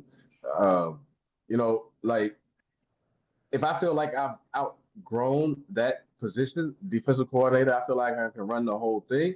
Then there's no turning back. I'll go be defensive coordinator somewhere else where it might be an opportunity for me to advance. But you done already shut me down, and you want me to stay here, and then you choose this guy. Not only see, you also got to look at the guy that you choose. You choose this guy who has some all right offenses. Don't get me wrong for the Baltimore Ravens, but your rival. You would have took your rival's OC, your division rival's OC, and make him your head coach. What does that say? You know what I'm saying? I've played against this guy twice a year for the last what 2, 3 years or whatever. I've schemed against him. I mean, you feel what I'm saying? Like we went head up. My thing, your team may have got the best of us, but my defenses have held it down. So if I haven't proven enough to you that I'm worthy of a shot here, then I got to go elsewhere. I got to go elsewhere. And I want to just throw this out there. Out of all the names that you named, the hires and stuff like that, no disrespect to any of these people hiring that's been hired and stuff, man. But where the love for the black man at, man, with these coaches, man? It's like y'all just Anthony Reaver been on everybody's list, but he ain't get one job. You've been on everybody's list. They just using you for the Rooney Rule, cuz take your name out the hat. Stop being a patsy for them. Seriously, man. Stop for real. Take your name out the hat, bro. Like let's make them. You know what? If you don't show up with that Rooney Rule BS, black coaches, I'm gonna put man. Sit down on them. Sit down on them. Boycott that. Nope, I'm not showing up for the interview because it's a waste of damn time, and it's embarrassing that a league where you got all these black players, predominantly a black league, that you don't want to hire the black man to lead some of these teams. I'm not understanding it. You gonna give Halfley a shot? Who the heck is Halfley? His defense wasn't even that good. I'm So serious. Like there's still hope. Like you said, the Weaver as well as Evero it's still like has an two opportunity. jobs are left, Trey. It was 11 jobs. You just said it was 11. Yeah. It's two jobs left. That's ridiculous, man. I mean, Well, Salah like, got hired for one of them. well, Salah, that's it. You, 1 out of 10, 1 out of 11. What's the percentage of that? I'm just saying, like, come on, man. I don't understand. I don't understand it. I don't get it. And it's, like I said, who is this Halfley guy? Half of these names that you named, who are these people? What makes them better qualified than a Weaver, than Edgecombe, or some of these other Edgerong, or some of these other names? What makes them better? I mean, I'm saying they got the same chance. What I'm saying is you ain't getting the same chances as for real. Like and it's ridiculously blatant that you just being used. Anthony Weaver's name has came up on multiple lists. He's just the black guy that they interviewing for the job to fulfill the Rooney Rule. You don't have a chance to get one of the jobs. That's sad. They got to stop that. You got to switch it. It's got to be, I can't tell you who to hire, but I'm saying, like, what's the difference? What's the difference? Why is it like that to where it's like 11 jobs, one goes to a person of color? The Raiders ain't finna hire no person of color. No, I think I've they seen are. Tom, I've seen Tom Brady and the people that he's been discussing that he wants, that he's been looking into. Like I pay attention to the Colin Cowherd show. Watch Tom Brady on there. Listen to the names. Not one of them was African American, bro. Not one of them was black. I mean, for real. The names that they was dropping on that show, not one of them was black. So I don't see that popping. Arizona, maybe, but I don't see that popping. All I'm saying is that yeah, it stinks. That part of the NFL stinks. I still love the game, you know, but I think that part of the NFL stinks. That you can't get a fair. It's 2026 and you still can't get a fair shot. You got Weaver got just as much of a chance being successful as Hafley or Monken. Monken, as a matter of fact, Weaver has been a part of the NFL longer than Monken. Monken was in college 3 years ago. Mm. He was coaching in college. No pro experience other than offensive coordinator for Lamar Jackson at Baltimore. Weaver's been a player in the NFL and then an assistant coach, worked his way up to defensive coordinator. Who has the more experience? I mean, I'm just saying. So it's not about experience. It's not about none of that no more, Trey. It's just a bad look. It's just a bad look, and that's just my opinion. Like other people might feel other ways about it, but it's a bad look that 11 jobs come up and one to a person of color. So, in other references or other things, when you look at these coordinators, right? What in the last two, what do you think about? I got three teams, which we're going to talk about. Three teams. The first team would start with your Dallas Cowboys. The Christian Parker as the defensive coordinator. Good look, bad look. What you think? What's your take? I think it's Jerry being petty. You took this guy from the Philadelphia Eagles, correct? Yes. You got this guy from the Philadelphia Eagles. I think it's Jerry being petty. But I also think that Philadelphia, now you got to think, Philadelphia has had some tough defenses the last few years, so I can understand the move. But I think it's being petty. You know what I'm saying? Correct. Yeah, Yeah, I'm tracking it. I do see Seattle is selling a team. I do see that. They said after the Super Bowl they'll be looking to sell. Oh yeah, Um, price is going up. They champion if they can win. They champion. but yeah, I think that's Jerry poaching, and that's it's probably a good thing for us because, like I said, Philly had a pretty good defense, Okay. so that's not a bad move. The next one. What do you think about the fact of, or when did it go sideways for Nagy to be out and be enemy to be back in? You mean in Kansas City? Kansas City, yeah. Nagy's outgrown that. Like Nagy wants another head coaching shot. Uh, and everybody knows that. Okay, let's just keep it real. Everybody knows that Andy Reid is the mastermind behind that offense. So you are offensive coordinator and title only if you go to Kansas City. Let's just keep it real. That's why they call you a quote unquote quarterback coach, or you work with the quarterback and this, that, whatever. So that's not impressive that be enemies going back there because we know Andy Reid is calling all the plays. Andy Reid designs better plays than you. Like he's that guy. If you want to get from under Andy Reid's wing, I thought the enemy did that He did. because He it's left. He went to the Washington Commanders. He went to UCLA, and now he's back in Kansas City. you feel what I mean? Like life ain't so sweet out there, is it? But the whole thing is that's Andy Reid's offense.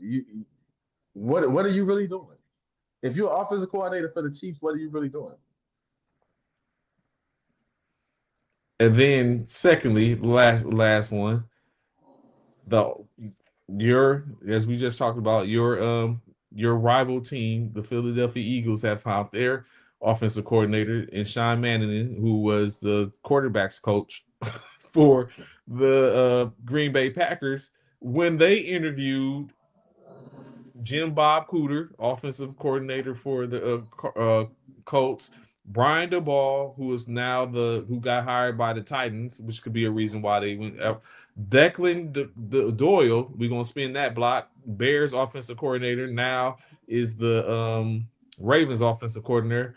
Gerard Johnson, Texas offensive coordinator. He was given he got a second interview, which means he was in the running. Frank Smith, the defensive offensive coordinator, the Dolphins offensive coordinator, and Matt Nagy, the aforementioned the Chiefs former offensive coordinator.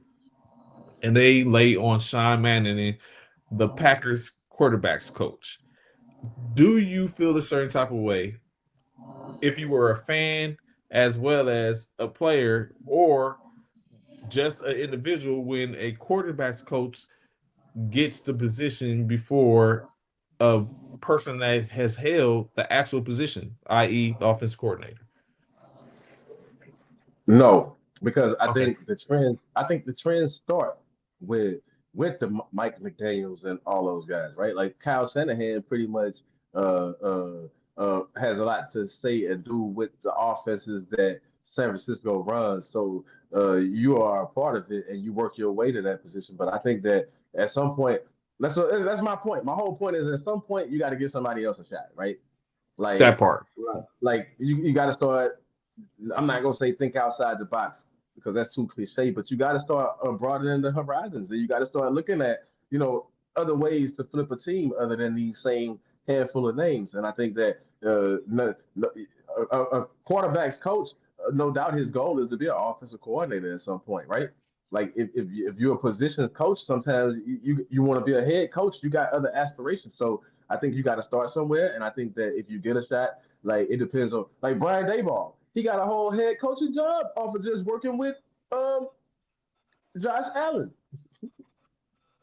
They blaming him for Josh Allen's, you know, His rise to yeah. I mean, you know what I mean. You got a whole coaching job off of it. So yeah, I can see how those things transpire. But I think you have to start giving people a chance, man.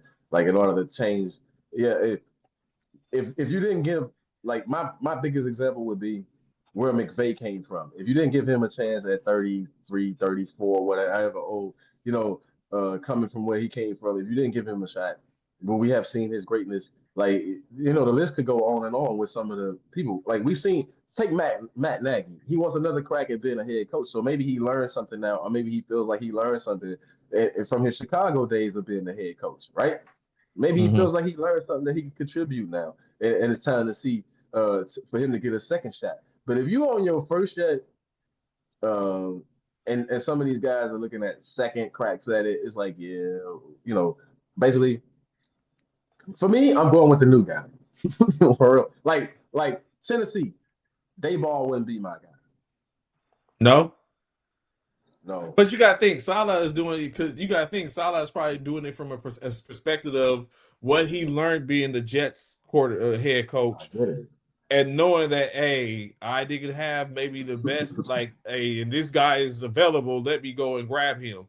Or he could have, I mean, he could have did a bunch of things. He could have grabbed his former man's that he had when him and they were both in San Francisco. He could have went after Mike McDaniel's or, like you Right. said, any of these other cats. I mean, I'm not mad at him going for Dayball. I'm And just saying it is probably to develop Cam Warren. Cam.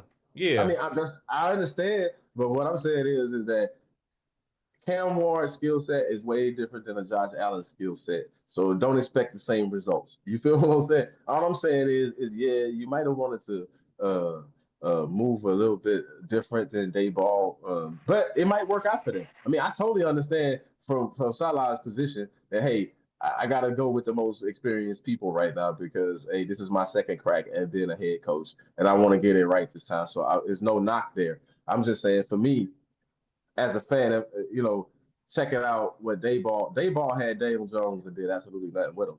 Like he had Saquon Barkley, and we never talked about them once having the best offense in the league. We never once talked about them having, I mean, you feel what I'm saying? I mean, they never top one, two, or three offense. So I'm just saying, well, what you gonna get from that is what you gonna get from that. Like, uh, So additionally, looking at this, right? Matt Nagy has basically went from, like you said, head coach to offensive coordinator to now he ain't got no job. well, he will, whether it's on the pro level or the college level. A guy of his knowledge, man, and his experience, he's gonna get a job somewhere. You know what I'm saying? Yeah, he gonna get a job somewhere. Like he just said, it might if he missed this year, then wait till next year when Aaron. I think he talking Aaron Glenn for the for For the Jets. the New York Jets. When Aaron Glenn may be fired, I mean, I don't want to make light of it, but yeah, Matt Nagy may be inserted right then and there. You might just get a jump right there, but I think I think Nagy's playing it right. Like, hey, because he knows it'll come back around to him. Like, it's a lot of jobs still out there as far as filling positions on teams. Uh, Coaches, you still got head coaching positions out there, so they still gonna need staff. So I think Matt Nagy gonna be fine. And you was talking. The one I would be leery of is Chicago. Chicago's offensive coordinator, because we know you was offensive coordinator in name only. We know Ben Johnson did that. We know that's Ben Johnson. They never once asked you a question about how Caleb performs. It's all Ben Johnson. Ben Johnson is like, I'm doing this, this, and this, so we know who the guy is there. So yeah, uh, my question would be, what are you going to contribute to my team? Hmm. Well, I actually think that's what the enemy's doing back there. To be honest, Probably so. I actually think Probably the so. enemy's back there with anticipation that so Andy Reid gonna hang it up and you slide right in there. I actually think that's why the enemy's there, because it would make sense. So Declan Doyle, like you said, the Bears offensive coordinator. Now he's the Philadelphia Eagles offensive coordinator, 29 years old. He's the same Like it, age as his quarterback now. like it, love it.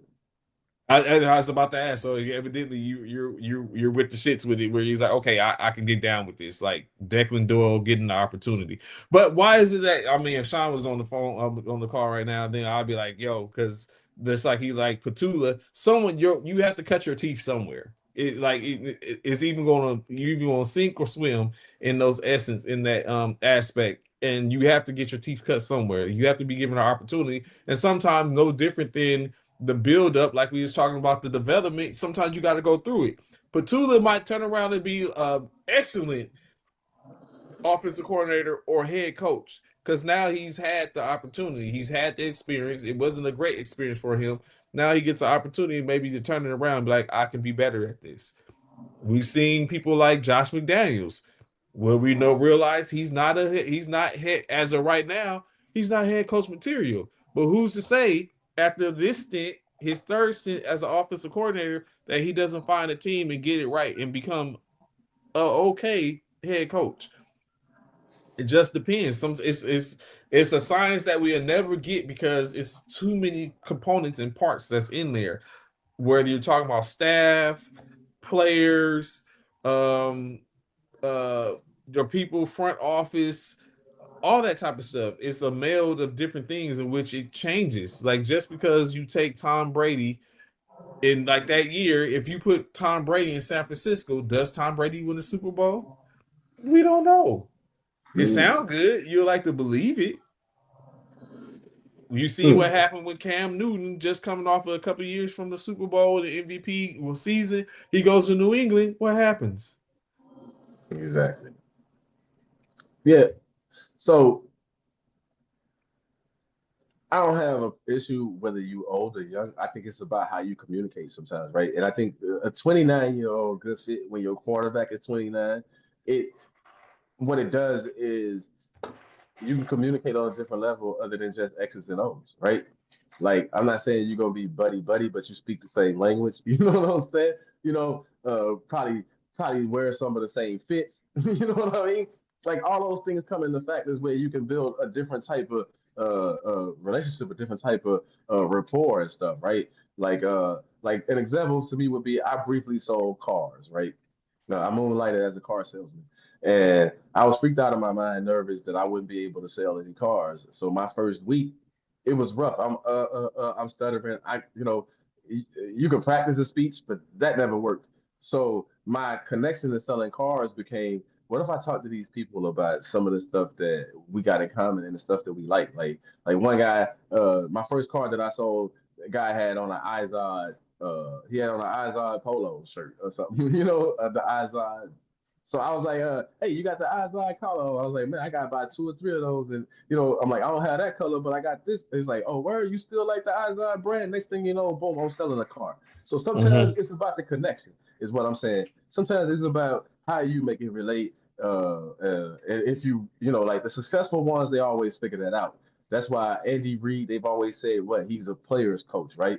Like because he knows how to relate to the players. Like when you talk like the older coaches like a Bill Belichick or Parcells, they was like, yo, these dudes they good with personnel, but they not good communicators as far as you know what I mean, personality wise, connecting with the people. They like they might have a joke here or there, but they wasn't like Andy Reid is considered that player guy, right? Like he listens to the players.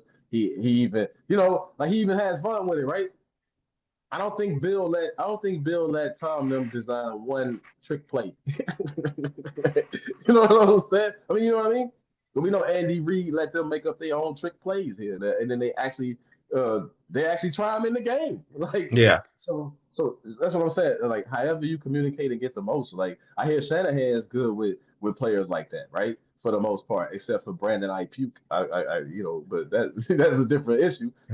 But I hear he good with everybody else in those senses. So yeah, I think it just goes by who you are and how you connect with people.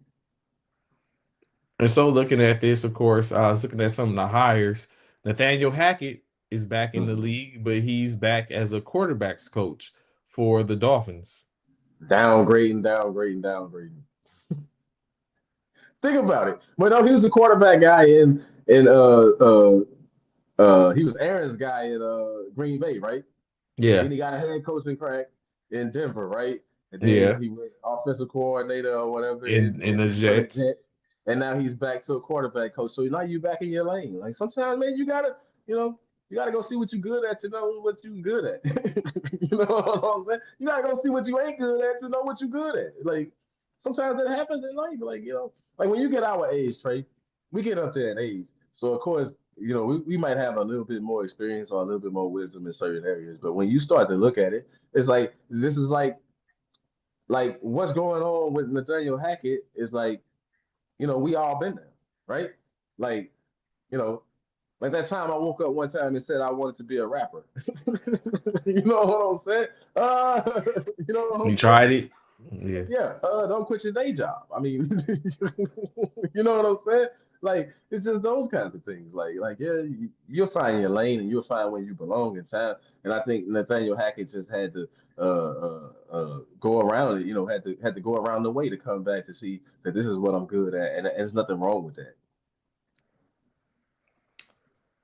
Some of these teams have hired everybody in which they need. The Buffalo Bills, like we say, Joe Brady, their quarterback, their head coach. They've had their offensive coordinator in Pete Carmichael Jr., defensive coordinator and Jim Leonard, and Jeff Rogers as their special teams coordinator. So they have all three phases of their coordinators already in place. Robert Saleh, currently head coach. The ball offensive coordinator. I'm very sure DC is coming. Uh, for the Los Angeles Chargers, they have offensive coordinator Mike McDaniels and the defensive coordinator and Chris O'Leary. We already know Jim is their head coach. Um, Glenn Allen has just hired defensive coordinator Brian Duker for the Jets. I don't know if they was in search of an offensive coordinator. The Miami Dolphins, as before mentioned, Jeff Havley, the head coach, offensive coordinator Bobby Slowick. They don't have their defensive coordinator yet. That's just someone in house, but their special teams is Chris Tabor, um, Jesse Minter, head coach for the Cardinals. The aforementioned Declan Doyle is the offensive coordinator. I'm not sure who they have as theirs defensively. The Atlanta Falcons have clean house and hired a whole new slew. President Matt Ryan, who is in tow, has hired his general manager Cunningham, head coach Kevin Stefanski, offensive coordinator Tommy Reese, special teams coordinator Craig Ackerman. And they have also went as far as got a Tanner Esterlin as their passing game coordinator, offensively, and quarterbacks coach Alex Van Peltz for the quarterback. And what I don't see is defensive coordinator. We'll see how that goes. I'm very sure that's coming up soon. It could be probably could be in lay of they're waiting to finish the hiring cycles. Like I said, two head coaching spots still available, which means more staff having to be hired and stuff like that. So kind of probably letting the smoke clear, the dust settle a little bit the on the merry-go-round and seeing what's Uh, out there. I think one of these teams. I think Clint Kubiak is gonna get one of those jobs. I'm thinking that's who the Raiders leaning towards. I think he's gonna get a head coaching job, one of the two that's left open. But really can't do much with him until after the Super Bowl, right? Like you can't announce that's your guy. You can't do certain things until the Super Bowl is over. But I do think Clint Kubiak is going to get a head coaching job. Um, he's been a strong candidate for the last 2 seasons. I think this year he breaks through, and I think that's who the Raiders are going to end up with. To be honest, I think it's going to be Clint Kubiak. Clint Kubiak, Yeah, I think it's going to be Seattle. Clint Kubiak when it's all said and done. Yeah, I think he's going to make that move there, and I think that because I think that in this one season, this is why I say him with the Raiders. We all know that the Raiders pretty much going to take Mendoza. It'll be a shock if they don't take Mendoza. And he just in 1 year, look at what he's done with Sam Darnold. How good that offense has performed with Sam Darnold in the league. You don't have a Jackson Smith and Jigma there, but you got a Bowers. You got a healthy Bowers. You got a tight end, whatever. So you bring in Clint Kubiak, and then your offense should be off and running. And then all you got to work on is on the defensive side of the ball. But what I start to look at is that, yeah, I think that'll be a perfect move for the Raiders. Actually, I think it's the only move for real. Like all the other big names are gone. You know, I think that's the only big name left. Like the only strong candidate left. I think you gotta go. You gotta pursue him vigorously when it's all said and done. Well, like I said, you still got Evero. He's not bad. He's been in the coaching cycle, but again, Rooney Rule kind of like muddies the water when you look at that. When you look at these names, it's like okay, they're getting in conversations. But you take in consideration people like Minnesota. Minnesota secured their bag by giving Flores an extension based on if he does like they secured him to made it to where okay, we'll extend you if you don't get a head coaching position. So it alleviate him going anywhere else to open the door for him to probably do it. So Brian Flores and it probably sit up in it, I don't know. I'm very sure it could be some backroom talkings about their head coach who's like, hey, they got a position for you, presumably if things don't work out this year. So I mean And it's plus, let's just keep it real. If you the Vikings, you want to run it back. That was an awful season. Coming off a 14-3 season and then finishing this season what, uh, 8-9 or whatever you finished. Yeah, you got to run this back. You got to run it back. Yeah, that defense underperformed. We can blame JJ McCarthy, but that defense underperformed this year.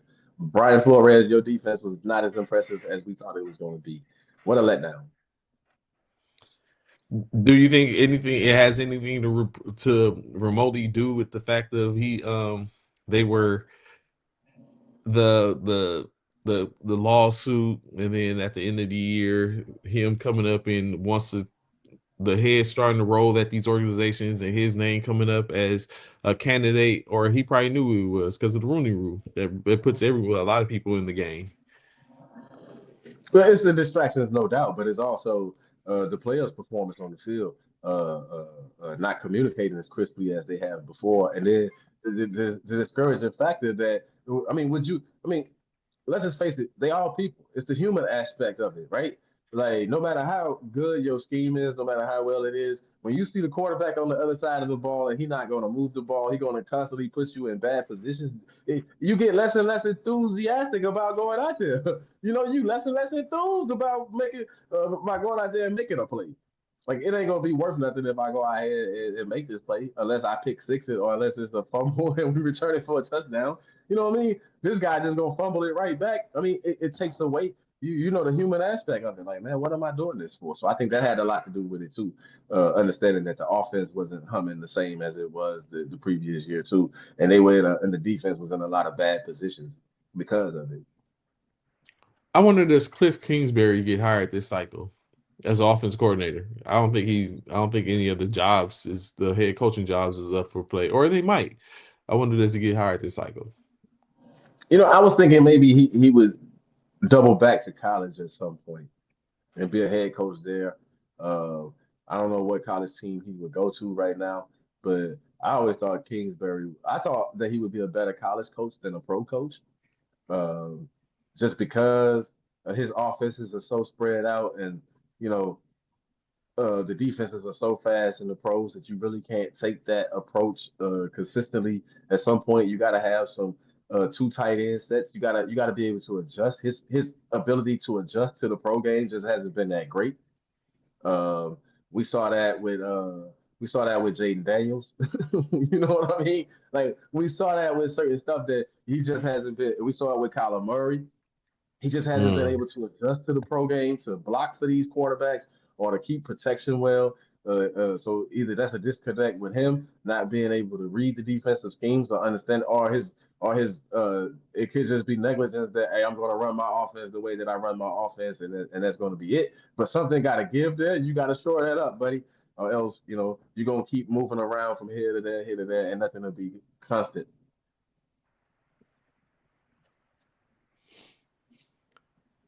It's all said and done. Will be a week from Super Bowl 60, in which next week we're gonna be back same time just before the game, in which we're gonna have some stuff. You know what I'm saying? I'm planning something, trying to get something to get the juices flowing just before the game. Um, it's number 60. Unfortunately, our teams ain't there. Someone gets to be there, in which you hear our who we're choosing, who we're picking for next week. Seattle they running it back. Seattle, 20 years in the making, and here we are. Seattle, Russell Wilson has been switched out with Sam Darnold. Tom Brady has been switched out with Drake May. Uh, you're gonna see how this ends up. You got Diggs finally makes it to one. He's Hats there. off. Yeah, It's yeah. it's it's a lot of being discussed. We're gonna see how Oh this yeah. goes. Oh yeah, Jackson Smith and Jigma, man, hats off to a great season. I'm anxious to see some of these post regular season picks The as far as awards, the yeah. awards and stuff, man. I'm Yeah, ready to see those that's Tuesday. So because those they'll be make out there. It'll be out there for us to talk about come Sunday. yeah, that makes a good discussion. Who y'all got for MVP? Who y'all got for comeback player of the year? All those things, man. Defensive player of the year. Rookie of the year. Who the rookie of the year this year? Woo! You know, It's, it's gonna be more snubs yeah. potentially, or maybe not. I guess it's gonna be dependent upon what it is you look at. I know I looked at some of the stuff for the NFL network and who they put together. It had some people made some selections and they put up for the eight awards, in which it was interesting enough. I think Matt Stafford was the rookie, was the coach. I mean, was a I think they had Matt Stafford as the MVP.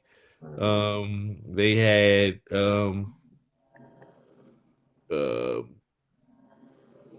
they had Schlesinger as the rookie defensive rookie of the year. They had Territoria as the offensive player of the year, offensive rookie of the year. They had Christian McCaffrey as the comeback player of the year. They had um they had Miles Garrett as the defensive player of the year.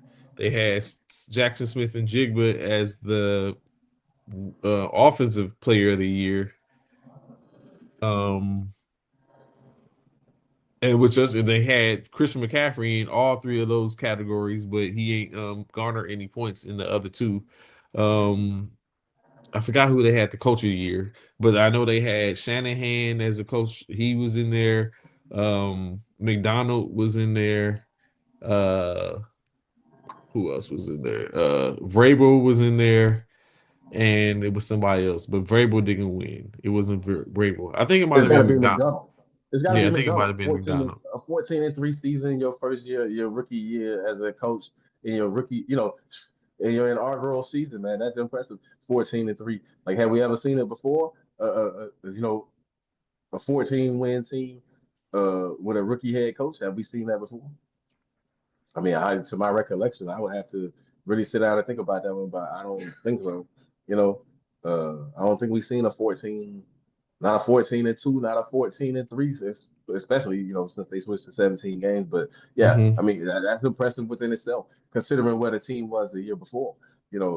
Like Vrabel did a good job of flipping, but it's not 14-3, like the best record in football. Like you know what I'm saying? You had the best record in football. Let's just leave it there. Hmm. In which we get it all and figure out what it is exactly, what the league says it is.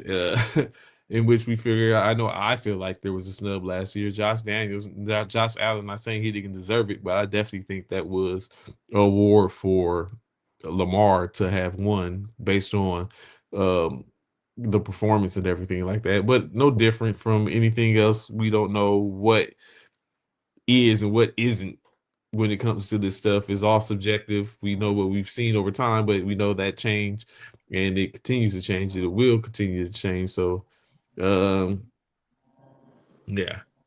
Yeah. So more to come. Yes, sir. I had to get off of here and get ready for the date. Um, We'll be back next week. Like I said, check in before we go. Go ahead. What's up, Anthony? What's your question? Random NFL question.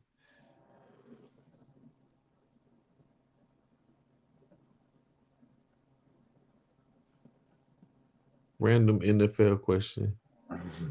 Random question. Yeah, like And why Anthony's typing that, your man has placed a $2 million bet. cool. Mattress Mac. Hopefully he put that on Seattle. If you put it on the Patriots, woo, woo. He has. Oh, he put it like you said. He put it on Seattle. That's exactly what he put it on. 2 million on Exactly. Seattle. And this is why I say that it's too early for me to make a pick. I haven't decided who I'm going to pick yet. Uh, uh, but I would take. But right now I'm leaning towards Seattle just because um, I think they got a better roster than the Patriots all the way through. But to answer that question, man, I did 5 degrees once, but it's the Super Bowl, so I'll probably do it again, and that's it. I wouldn't, yeah, only the Super Bowl. Uh, remember they tried that one year they had it in New York or whatever. That didn't go over so well. So, but yeah, -10 Super Bowl, and I got free tickets. I'm definitely going. Like, break out the blankets. Break I out the don't think I'm blankets, going. free thing. We going. I don't think I'm going to that. I don't think I'm going to be able to, in my mind. I don't think I'm going to sit up be able to put out the fact that it's cold and you're saying, or or maybe not, because if it's free, that money that you would have spent going to the game trying to get the tickets, you could spend getting the gear to be able to sit That's there. what I'm saying. Break out the blankets, the bibs, the Gore-Tex blankets. and everything, saying, line it up. Maybe Oh so, yeah. maybe so. I have to sit up and think about that. I might, that might be a You'll thought we see. might run. You'll What? see Cole. You'll see the people's coach sitting out there with the shiesty, baby. We getting it. Sitting out there with the shiesty. I'm sitting up and thinking about we got games today. We got double headers today for flag games, and it's cold. I don't know what's the weather out here, but I know it's been a little nippy. Right now we sitting at hopefully it gets warm. It's 48 degrees right now. Oh, not too So bad. by the time we play, it's going to be in the high 50s. We might be able to do work. But like I said, we'll be back next week. Be sure to put that notification up so you hear us when we go live. You can show up, pull up, and we can get to talking about it. Until then, CC, any last words before we get up out of here? Yeah, man, remember the name Jeremiah Benton Jr. Check out the book Eden Assorted Poems. You can find it on Amazon.com. Next week I'll post it in the comments. I'll post a link in the comments or something. But yeah, pretty good. Look, you crying over 48 degrees. Y'all have a good one. All right, y'all, holler. Peace out. All right.